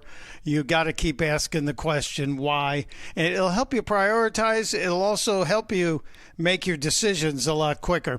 My friend is Jim Stovall. He is a brilliant writer and a good friend to all of us. If you read his Winter's Wisdom column, you'll understand why. So I encourage you to go to jimstovall.com and sign up. It shows up in your inbox every week, and then we kind of break it down. And if you're looking for a beach read, as I said, My Travels with Steinbeck from Jim Stovall is out right now, and you can get it and take it to the beach with you. Jim, let us have another conversation next week if I'm still on the list. If we can come up with a reason why, we will be there, my friend. I'll work on that. And there he goes. I know you guys love it when I say that. There he goes. I like ending all my interviews with that. Jim Stovall, a remarkable American. He also runs the Stovall Center for Entrepreneurship, where he teaches young college students how to become an entrepreneur. Imagine having that guy as your mentor going through college. I dare say my life might have been a little bit different, but it certainly is better now. Before we get out of here, I really am looking ahead to tomorrow's show. As I said, we will have my buddy Guy Shiraki joining us to discuss his latest columns, but I also want to talk about some of the things happening in the Philly schools where there's a whole lot of money being thrown around and not a lot of progress happening, and it's really kind of depressing. It's kind of a bummer. But Guy Shiraki, Coach Guy, can put a great bit of clarity into the equation. We'll get to him. I think Lauren Fix, the car coach, may join us to talk about the flock cameras. I put out the bat signal to Lauren to see if she will give us some time. I also want to talk about this, the new Ferrari. Remember, it was just like 2 years ago that Jaguar came out with that weird commercial that didn't show a car. It just had a bunch of androgynous body creatures in different weird colors, and it totally killed the Jaguar brand. Well, Ferrari just came out with its new car, and it's a $600,000 car. I don't know anybody who's going to be able to buy it, but it's awful, and they're being completely mocked. They're being completely slammed for this because it's terrible. So we'll talk to Lauren Fix about this to see if there's going to be any blowback from this, because I certainly anticipate there will be a whole bunch of people screaming about that. And the capitalist pig, Jonathan Hoenig, I think is going to join us tomorrow, because I want to talk about what's going on with the economy. Where is the economy right now? Is the economy in good shape? Is the economy going to show us signs of recovery, especially if we finally get a deal in Iran? And will there be a deal announced tomorrow? We'll get into it. And because a lot of you asked, there will be an Ebola update. And I committed I would give you one last play on the Ebola song today. Sing along if you know. Ebola, Ebola, I don't want to know ya. Ebola, Ebola, I don't want to know ya. First comes fever, hot and high, just a bug, the people cry. Then the aches begin to shout, and the strong grow worn right out.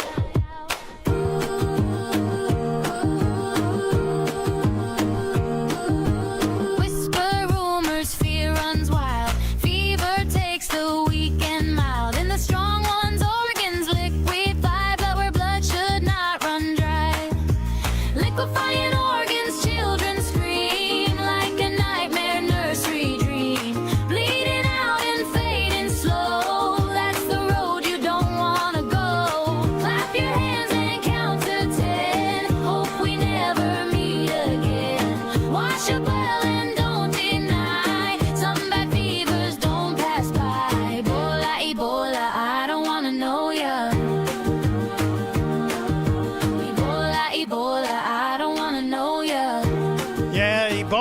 Ebola, I don't want to know you. I want to know you. Be here tomorrow. It's Michael Opelka reminding you, testudo, my friends. Testudo. It's Tri-County Auto time with new May deals on Toyotas and Jeeps. Hey, it's Rich Zioli. The Memorial Day sales event is going on now at Tri-County Toyota. Take